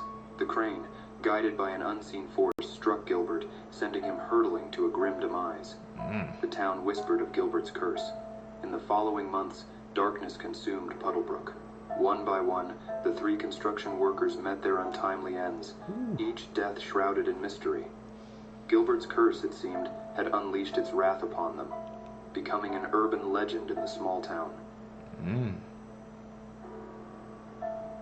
You won't believe what this person found on the dark web. The dark web refers to 80% of the internet that is not accessible through normal internet browsers. Here's why you should never go searching on there. This one person was searching around when they stumbled upon a live bid. Now, he didn't actually realize what they were bidding for, but he was watching it. When the bidding ended, it was revealed that it was for a woman tied to a chair. The winning bidder decided what happened to this girl. It ended up being a torture and murder live stream. To this day, it was never revealed who was behind this or who this poor girl was. That's really sad and messed up. But follow for more sad and messed up content, I guess. Also follow me on YouTube, link in bio. Dark web, man. We've heard stories about that, but This man has been sentenced to 100 years in prison after doing the unthinkable to his daughter. Tony Valles is a 66-year-old from Helena. On the 10th of July 2022, he was at home with his partner Heather. Tony's 8-year-old daughter Ariana and his 18-year-old son were also at the house at the time. Suddenly, 2 women entered the property who he believed were evicting him. He flew into a violent rage and grabbed a weapon from his bedroom. At this point, he began shooting. He shot Heather and she fell to the floor, and then he shot at his son. His 8-year-old daughter tried to escape and run from the terror, but she was hit with gunfire. She was on the stairs when she was hit by a bullet and she fell back. She tragically died after being rushed to hospital. After his daughter's death, Tony stated, "I'm sorry for all this. I can't undo what I've done. The pain and the misery will last a lifetime, and I'm sorry for all that." Tony was sentenced to serve 100 years in prison. This is Mr. Swirl, one of the worst pedophiles in world history. And let me tell you, this story is really disturbing, so viewer discretion is advised. So this is Mr. Swirlface himself, Christopher Paul Neal. He was born in Canada in 1975. So Christopher had a pretty unremarkable childhood, but it should be stated here that he wanted to become a Catholic priest. But after the seminary denied him because he wasn't properly qualified, he decided to become a teacher instead. So Christopher eventually moved out of Canada. He moved to South Korea. That's where he was employed as a teacher. And suddenly, all of these images of CP started circulating around the internet. Christopher appeared in over 200 images of CP that he produced himself. And in every photo that he produced, he always put this swirly effect over his face, thinking that it would obscure his identity. Well, eventually German computer experts were able to unswirl the image. They produced this image to the left, and a number of people who knew Christopher contacted Interpol and told them, this is that guy. So once he was identified, Christopher fled to Thailand. That's where he decided he would make his great getaway. And while he was living in Thailand, he employed the services of a young boy who would go out to local internet cafes and bring Christopher other young boys that he would abuse and take photos of. But this didn't last long and obviously didn't work out for Christopher. In the year 2007, towards the end of the year, he was finally arrested by the Thai police. There's nothing that brings me more joy than seeing all these officers around this guy. And one thing that should be noted about Christopher is his unrepentant nature when he's photographed. You'll see what I mean. Pictures like these were taken by the press when he was finally arrested and brought to justice. So in Thailand, Christopher was sentenced to 39 months in prison and he was handed a $1,700 plus fine. But he later admitted to the crime, he was eventually released, and then he returned to Canada. Upon his return to Canada, he was immediately arrested at the Vancouver International Airport. Now, while Christopher was in Canada, CP was found on his phone and laptop. He was sentenced to a number of years in prison. But in March of 2017, Christopher was released from prison, and he now lives in Vancouver somewhere, according to the internet. That's right, Mr. Swirlyface is currently out on the streets. I didn't know this. I think this is an absolute injustice to all the victims of this guy. This is absolutely a horrific story, and I cannot believe he's not serving more time for appearing in over 200 images of CP. It's crazy. But yeah, let me know below. Do you think this guy should still be in prison? I'm also going to be starting a true crime series talking about murders, conspiracies, all of the above on my YouTube channel, The Paranormal Files, so go subscribe if you don't already. But yeah, this story is unbelievable and sickening. Insane. Just roaming the streets after all what he did. I posted a video listing 8 horrifying facts about jinns. Number 2 from that list caught many viewers' attention. Let's have a look at that clip. Number 2, mythical creatures that we see in movies, such as dragons, mermaids, goblins, and trolls, are inspired by supernatural beings. Really? The jinns of the sky, the jinns of the sea, the jinns of the mountains, and the jinns of the caves. For hundreds of years, mythical creatures were always inspired by supernatural beings. Let's use mermaids as an example. In urban legends, mermaids are known to be sea creatures that lure sailors to their death by their enchanting voice. They are not as innocent and friendly as how movies make them seem. This is the only real video available online that could maybe prove a being of what seems to be a mermaid.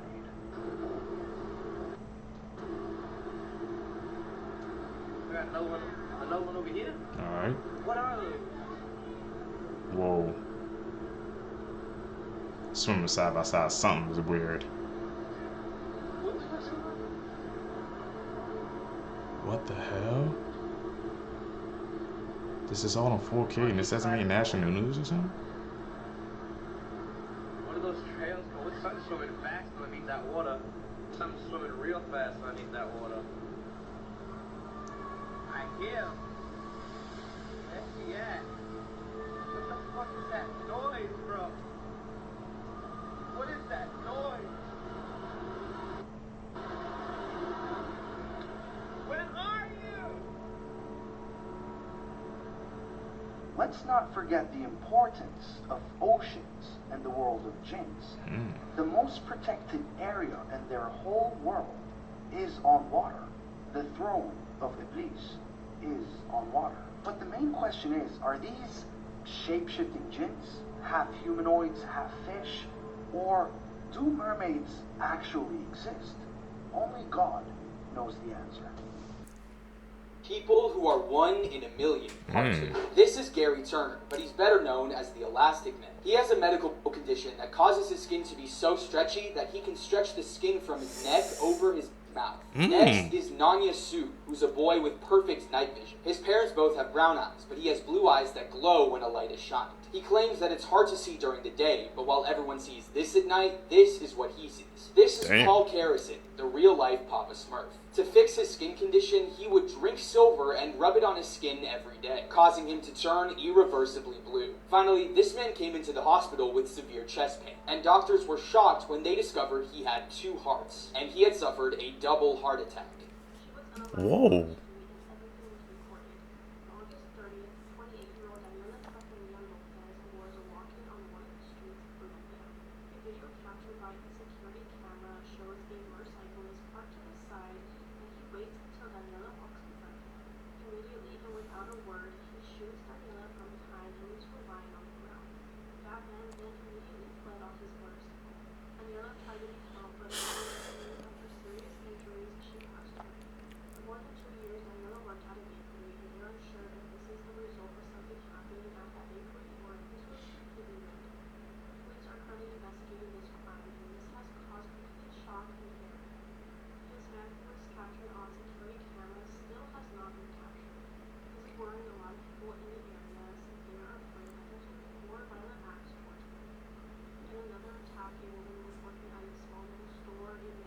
Pattern.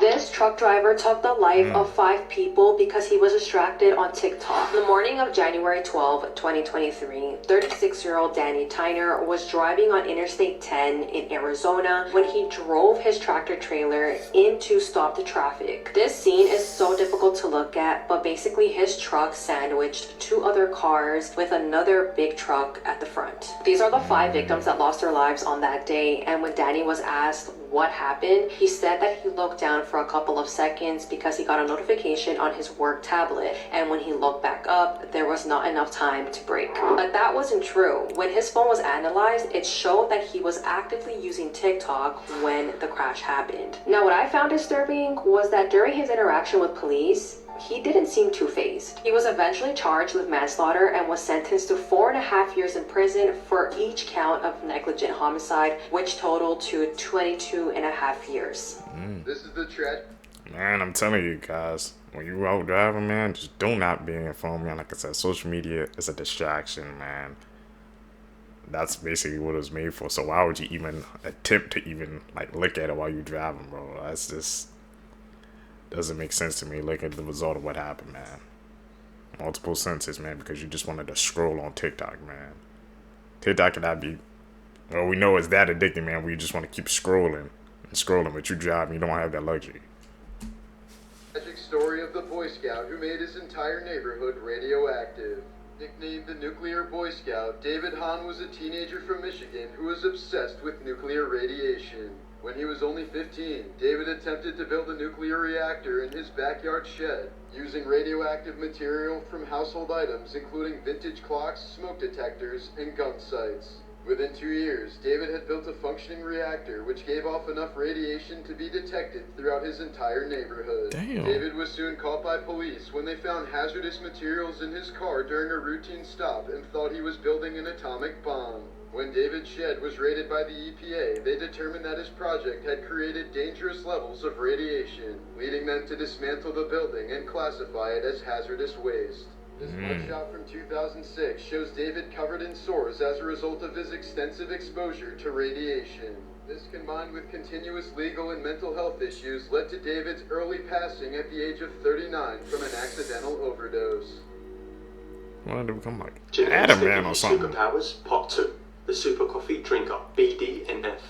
Carriers of this gene remain completely unaffected to the effects of caffeine from coffee, and can often easily get a night's sleep after drinking a cup. The perfect memory gene, HSAM. If you are lucky enough to be born with this gene, you will have almost a perfect memory. However, it's extremely rare with only 25 confirmed cases. The Super Sprinter gene, ACTN3. People with these genes are able to run extra fast, as these genetics give your muscles a higher flexing rate, which gives them more explosive power. Speed the got alcohol that. immunity gene, ALDH2. Having this super rare gene will mean you will never be able to experience being drunk with your friends, and you might have a lot of explaining to do, as it gives you total immunity from the effects of being drunk. Imagine if everybody had that, the world would be a safer place, man. Everybody's immune to alcohol. Woo. And the speed definitely got the freaking sprinter gene, bro. I know what I'm talking about. He's too fast. That's the only explanation. This is how rare your body is compared to the rest of the world. Only 10% of people have something called Darwin's tubercle. It's this little bump on the outside of your ear. And it's said that people who have this are better at sensing voice tonality. 10% of people also have what's called Morton's toe. This is where your big toe is shorter than the toe next to it. Only 26% of people have a narrator inside their head. Most people don't hear a voice when they think. What's even more rare is only 5% of people have their tongues tied to their mouth. I thought everyone had this. Everyone flares their nostrils subconsciously, but only 30% of people can do it on command. Less than 1% of people have unbreakable bones, making you basically superhuman. Only about 35% of people can gleek, and only 1% can do it on command. And gleeking is when you squirt saliva from underneath your tongue. Any secretary, can you guys gleek, bro? I've seen that before. I've always wanted to know what that was, man. I finally got an answer. It's called gleeking, bro.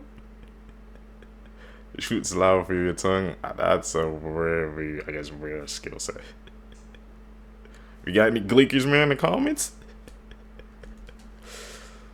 Oh, that's insane, bro. This incident has made people on the internet so upset because this woman went up to a teen and pulled down her skirt because she thought it was too short. Even if you think this skirt is too short, I think we can all agree that you cannot go up to a child and touch them. The teen said that this woman approached her from behind and basically put her hand in her area. This woman, who's a 49-year-old Ida Lorenzo, said to the girl and her friends, "I happen to work for the state, and if I have to see your cheeks hanging out again, I will call CPS. I happen to work for the state, and if I have to watch your cheeks hanging out again, I will call CPS. Now, let's be real for a second. If this was a man who did this to a young girl, police would be called immediately and there would be no excuses. They were waiting at a restaurant to be seated and she basically felt like it was inappropriate for this young girl to be dressed like this in front of everyone. Which, if you feel that way, then you can leave. You should never be putting your hands on anyone. She was eventually charged with sexual battery, which I'm glad, because you can't be putting your hands on anyone, especially kids. People who are 1 in a million. Explained this it girl's perfectly. name is Zhang Rufang, and she is over 100 years old. But a few years ago, something strange happened. She started growing a horn on her head. At first, it started off small, but now it's grown up to 6 centimeters in length. But the craziest part is, she's actually starting to grow a second horn on the other side. And doctors have offered to remove it from her head, but she refuses. Before I show you the craziest one, I just found a way you can find your celebrity lookalike, and apparently I look like Mr. Beast. If you want to know who your celebrity lookalike is, just press this link in the comments. Next up is Nang Yasoi, and he has perfect night vision. And the strange part about this is both his parents have brown eyes, but he has blue eyes. When everyone else sees darkness, he sees perfectly in the middle of the night. Mm. The rarest things found on Earth. This is a red diamond, and it is one of the rarest material known to man. Because of that, they are way more expensive than normal diamonds. This tiny one is worth around $25 million. Damn. And this is a corpse flower. It's basically a giant flower that smells like rotting flesh, and it can only be found in remote areas in Indonesia. Imagine having one of these in your garden. And this small and beautiful sea creature is a blue dragon. It's only a few inches big, but it eats deadly jellyfish every day for food. The more you know. I want that freaking red diamond. A Russian scientist You gotta find injected it. himself with this ancient bacteria to see what would happen. Dr. Anatoly Brushkov discovered bacteria deep within the permafrost of Siberia that was 3.5 million years old, and somehow it was still alive. It was named Bacillus F, and after doing some experiments on it, he realized the bacteria not only seemed to be immune to aging, but also appeared to have a life-extending effect on almost every organism it touched. He tested the strain on female mice who were able to continue reproducing into old age, much older than the average mice could, and when he exposed it to crops, they grew faster and were more frost resistant. The town of Yakut, Siberia, close to where this bacteria was found, also happens to be one of the coldest human settlements on Earth, with their population reporting longer lifespans than average humans, perhaps due to Bacillus F leaking into their water supply. Dr. Brushkov was so convinced he said "fuck it" and injected himself with the ancient bacterium to test it out firsthand. 2 years later, he reported dramatic improvements to his general health, claiming to need less sleep, working longer hours, and just having more energy in his day-to-day life. He also allegedly hasn't gotten sick since he injected himself with it, with him and his colleagues starting to call it the Elixir of Life. Dr. Brushkov did this in 2013 and claims to be in the best health of his life today. And I'm sure Big Pharma loves the idea of a miracle life potion that would potentially lose them billions of dollars a year in revenue, so we definitely should not question any articles that debunk this find. To be fair, these effects aren't exactly 100% confirmed and could very well be a placebo effect, but that sure didn't stop others from hopping on the Bacillus F bandwagon. German actress Manouche began self-medicating the bacteria and reported being able to go for longer runs, feeling less cold in the winter, and her skin just feeling softer and younger. Brushkov and his team insist the effects of Bacillus F are clear and significant, although they admit they're not yet sure why it has the effect it does. But if they can manage to isolate the gene responsible for the positive benefits of the bacteria, they may have just discovered the ultimate elixir of life. As long as there isn't, you know, a whole ass industry with infinite money that tries to stop it. The elixir of life. I gotta believe that, man. Like I said, it could be a placebo effect, but I mean, if you can inject yourself with a million years old bacteria, you have to be pretty sure to do that. I'm definitely gonna have to check that out. Go down that rabbit hole.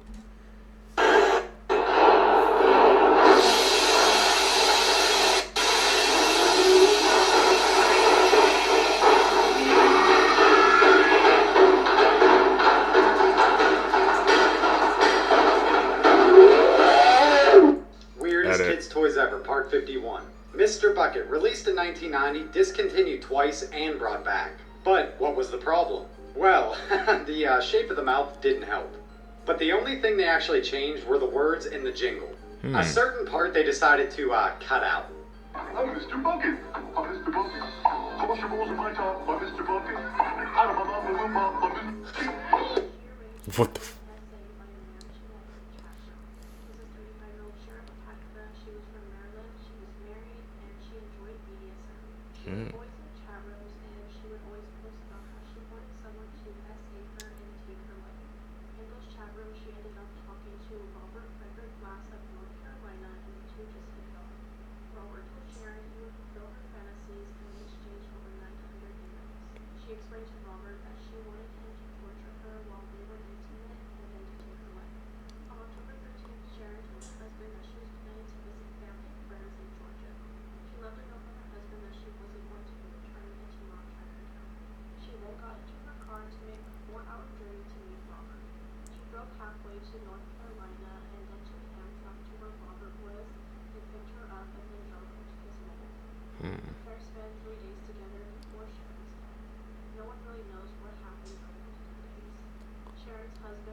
$4K.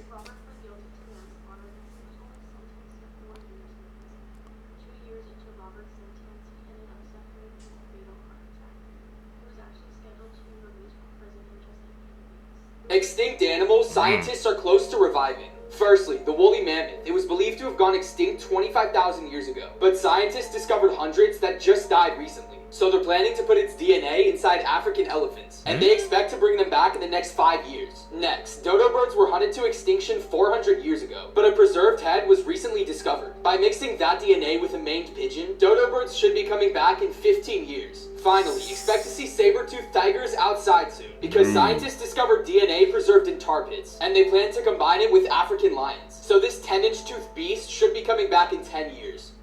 That's throwing off the environment, man. They shouldn't be doing that.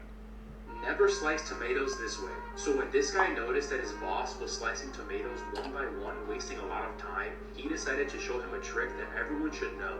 He took a plate, put a few tomatoes on it, covered them with another plate, and in one move, he sliced more tomatoes than his boss in an hour. This pedophile artist still has an incredibly successful career after he was convicted. Meet Nobuhiro Watsuki. So Nobuhiro is from Japan. He was born in Tokyo, and he started drawing from a very early age. Eventually, Nobuhiro began publishing his manga. He started winning awards and began making a name for himself in anime. Now, a lot of people will recognize this guy's art, his works, but his most popular work has to be Rurouni Kenshin. I totally said that wrong, I'm sure. For decades, Nobuhiro was one of the biggest manga artists and authors in all of Japan. Like I said, receiving a lot of awards. But in 2017, Japanese police raided Nobuhiro's office. And inside of his office, they found 100 DVDs. Each one of these DVDs contained CP or CSAM. And all of these videos and photos featured children in their early teens. I mean, absolutely disgusting stuff.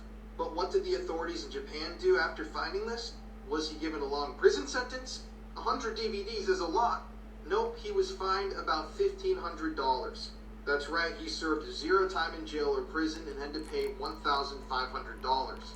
And then shortly afterwards, his serialization of his manga continued, basically as if nothing had ever happened. Now, I'm not really a manga anime guy, but I'm sure that a lot of people on here are, and will definitely recognize this work. And I'm sure that a lot of the people that read this stuff don't know the history of the author. And in my mind, somebody who's convicted of a crime like this should never be supported in any sort of way. Financially, artistically, it doesn't matter. This is the type of guy that should be cut off from society. But he was pretty unrepentant, obviously, a $1,500 fine.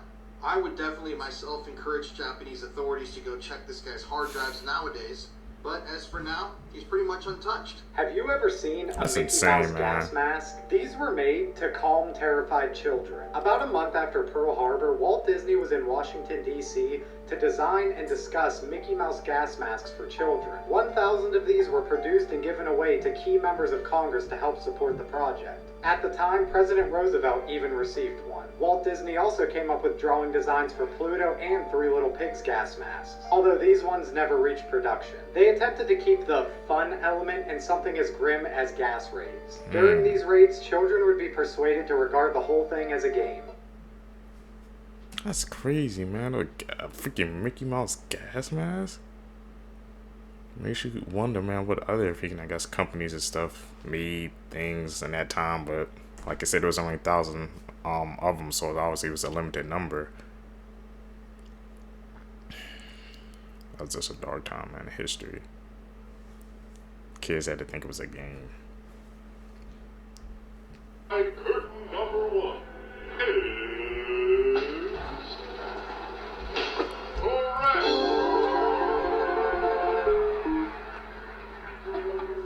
Wait. That's an edit. You don't remember what she looks like. Call them out. Here are the craziest things to ever happen at Walmart. So one day, an 18-year-old was craving milk.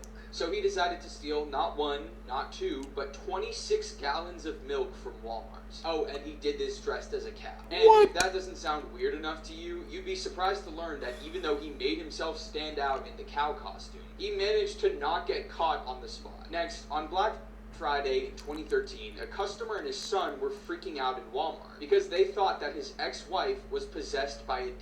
And so they locked her in their car and set up an exorcism in the parking lot by throwing sacred oil at her, which might have been the reason why they ended up divorcing. Also, back in 2013, a 16-year-old was going into labor, and she gave birth in a Cannon City Walmart bathroom. Now, there was panic for a moment because the baby wasn't breathing, but luckily, one of the store's employees were CPR certified and they revived the baby. I guess Walmart really can help you live better. And finally, in 2011, at a Walmart in South Carolina, customers witnessed a man named Avery Blandon end the life of his wife, Lilia Blandon, while she was working inside the store's bank. Avery stabbed her multiple times, and she sadly passed away on the way to the hospital. He then tried to escape the scene, but he crashed his SUV and was caught by police. But what's weird is that the store stayed open during the investigation, only in Walmart. Did you guys see this video of these two planes that almost crashed into each other in midair? It was all caught by this police officer's dash cam. This all happened last month in Syracuse, New York, when a Delta airplane was cleared to take off, while at the same time an American airline airplane was cleared to land in the same runway. So the Delta airplane was on its way to LaGuardia Airport while the American airline plane was arriving from Washington Reagan Airport. What's crazy is that these two planes were only 725 feet away from each other in the air, but from the ground's point of view, they looked so much closer. At one point, the two planes were side by side, and that should not be happening for obvious reasons, which is why the job of an air traffic controller is so important. This error was completely on the air traffic controller, who shouldn't have cleared both airplanes at the same time. It's still unclear why and how this happened, but they're still investigating. Thankfully, both planes did not collide, and all 159 passengers are safe. It's official. That's insane to think about, man. Like, they were literally like that close. Like, there's like a hair off if something happened, man. Like she said, it was the air trafficker's job. That they need to, whoever's there that day, they have to get their freaking job reviewed or something like that, because they obviously was not paying attention. Flights, man. One of the most scariest things, man, that can happen. Fun fact, I've never been on an airplane before yet. I've never flown yet, so that just raises my anxiety. Aliens exist. These are the remains of non-human creatures. They were presented to a hearing in Mexico's Congress, which is investigating unidentified anomalous phenomena. The hearing was told that the specimens were found in Peru in 2017 and apparently are 700 and 1800 years old. People online were quick to compare the likeness to that of E.T. from the movie. One user wrote, "No way, they can't be that small. Those are mutated cats." But looking at a picture that was released of their skull, this is no cat, which is eerily similar to a skull they found in 2021. What's worse is experts testified under oath that one of them is seen to have eggs inside it, and both specimens were said to have implants made of very rare metals. And even though the aliens are pretty small, you can tell that this is clearly something different. I ain't gonna lie, this guy looks like he doesn't want to go to work tomorrow. Let's take one last look. Do you believe in aliens? Morbid facts. Part 402. George Lopez has a genetic condition that caused his kidneys to slowly deteriorate. So when he needed a new kidney in 2005, his wife Ann gave him one of her own.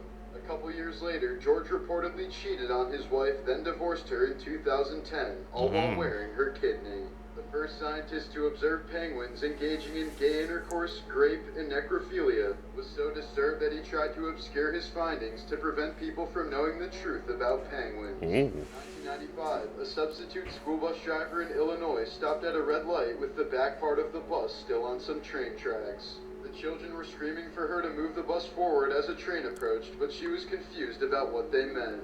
The train struck the bus at 60 miles per hour and 7 children were killed. In 2018, Gloria Williams pleaded guilty to posing as a nurse to abduct Kamaya Mobley from her mother's arms in the maternity ward. She was sentenced to 18 years in prison, the same length of time Kamaya was separated from her birth family. People freaking out nurses now?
That was a dark case, man.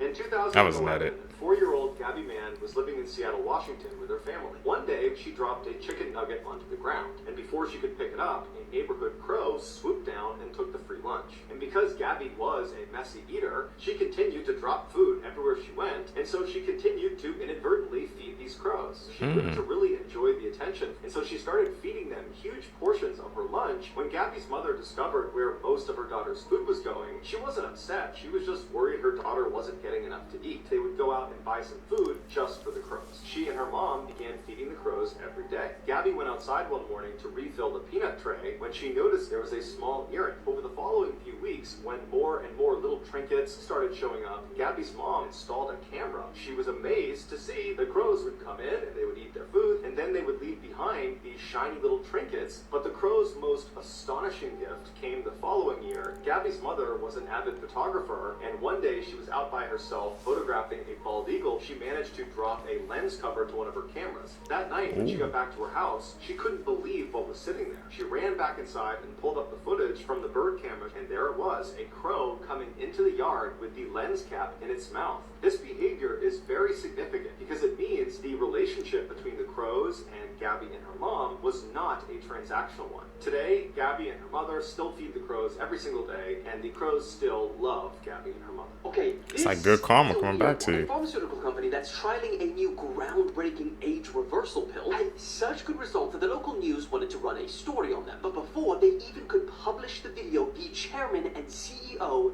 died. You see, 6 months ago, this 12-year-old German Shepherd was near death. He had terminal cancer, was operated on, and his prognosis wasn't looking good. The dog's caretaker knew that an age reversal trial was being conducted on dogs, and so she asked if Zeus could be a part of it due to his dire situation. The pill's aim is to lengthen telomere caps on human stem cells, because as part of the aging process, our telomeres shorten, which increases the chance of age-related diseases and, of course, death. If you can increase telomeres, you can reproduce stem cells and keep repairing things so that you can get literally younger. They said that in their drug's preclinical data from a previous in vitro human cell study, it showed that the medication lengthened telomeres by almost 200%. Zeus was granted access to the medication in April, and his caretaker said that she saw results almost immediately. He's doing marvelously. He goes out to our pool and he swims and he has fun and he plays with the tennis ball. A recent scan showed that the cancer in his body had completely disappeared, and the results were so remarkable that she asked for more to give another 12-year-old dog that could hardly walk due to arthritis. And just last week, she said that he had started galloping and running again. But then,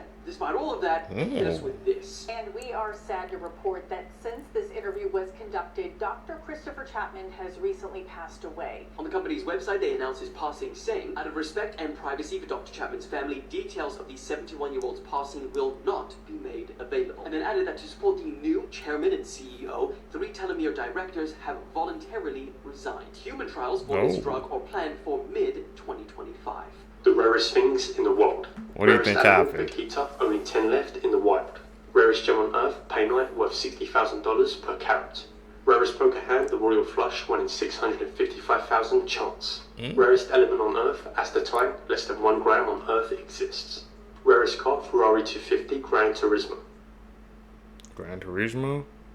Didn't they make a movie about that? Okay, this is getting hard to believe, but there has just been reports of a second wave of explosions in Lebanon, but this time it's people's walkie-talkies. So yesterday, Hezbollah fighters' pagers, today, their radios. Initial reports are saying that the most recent wave of explosions have caused cars and houses to be set on fire, and there were even reports, this one's crazy, that one exploded at a funeral of someone who died from yesterday's explosions.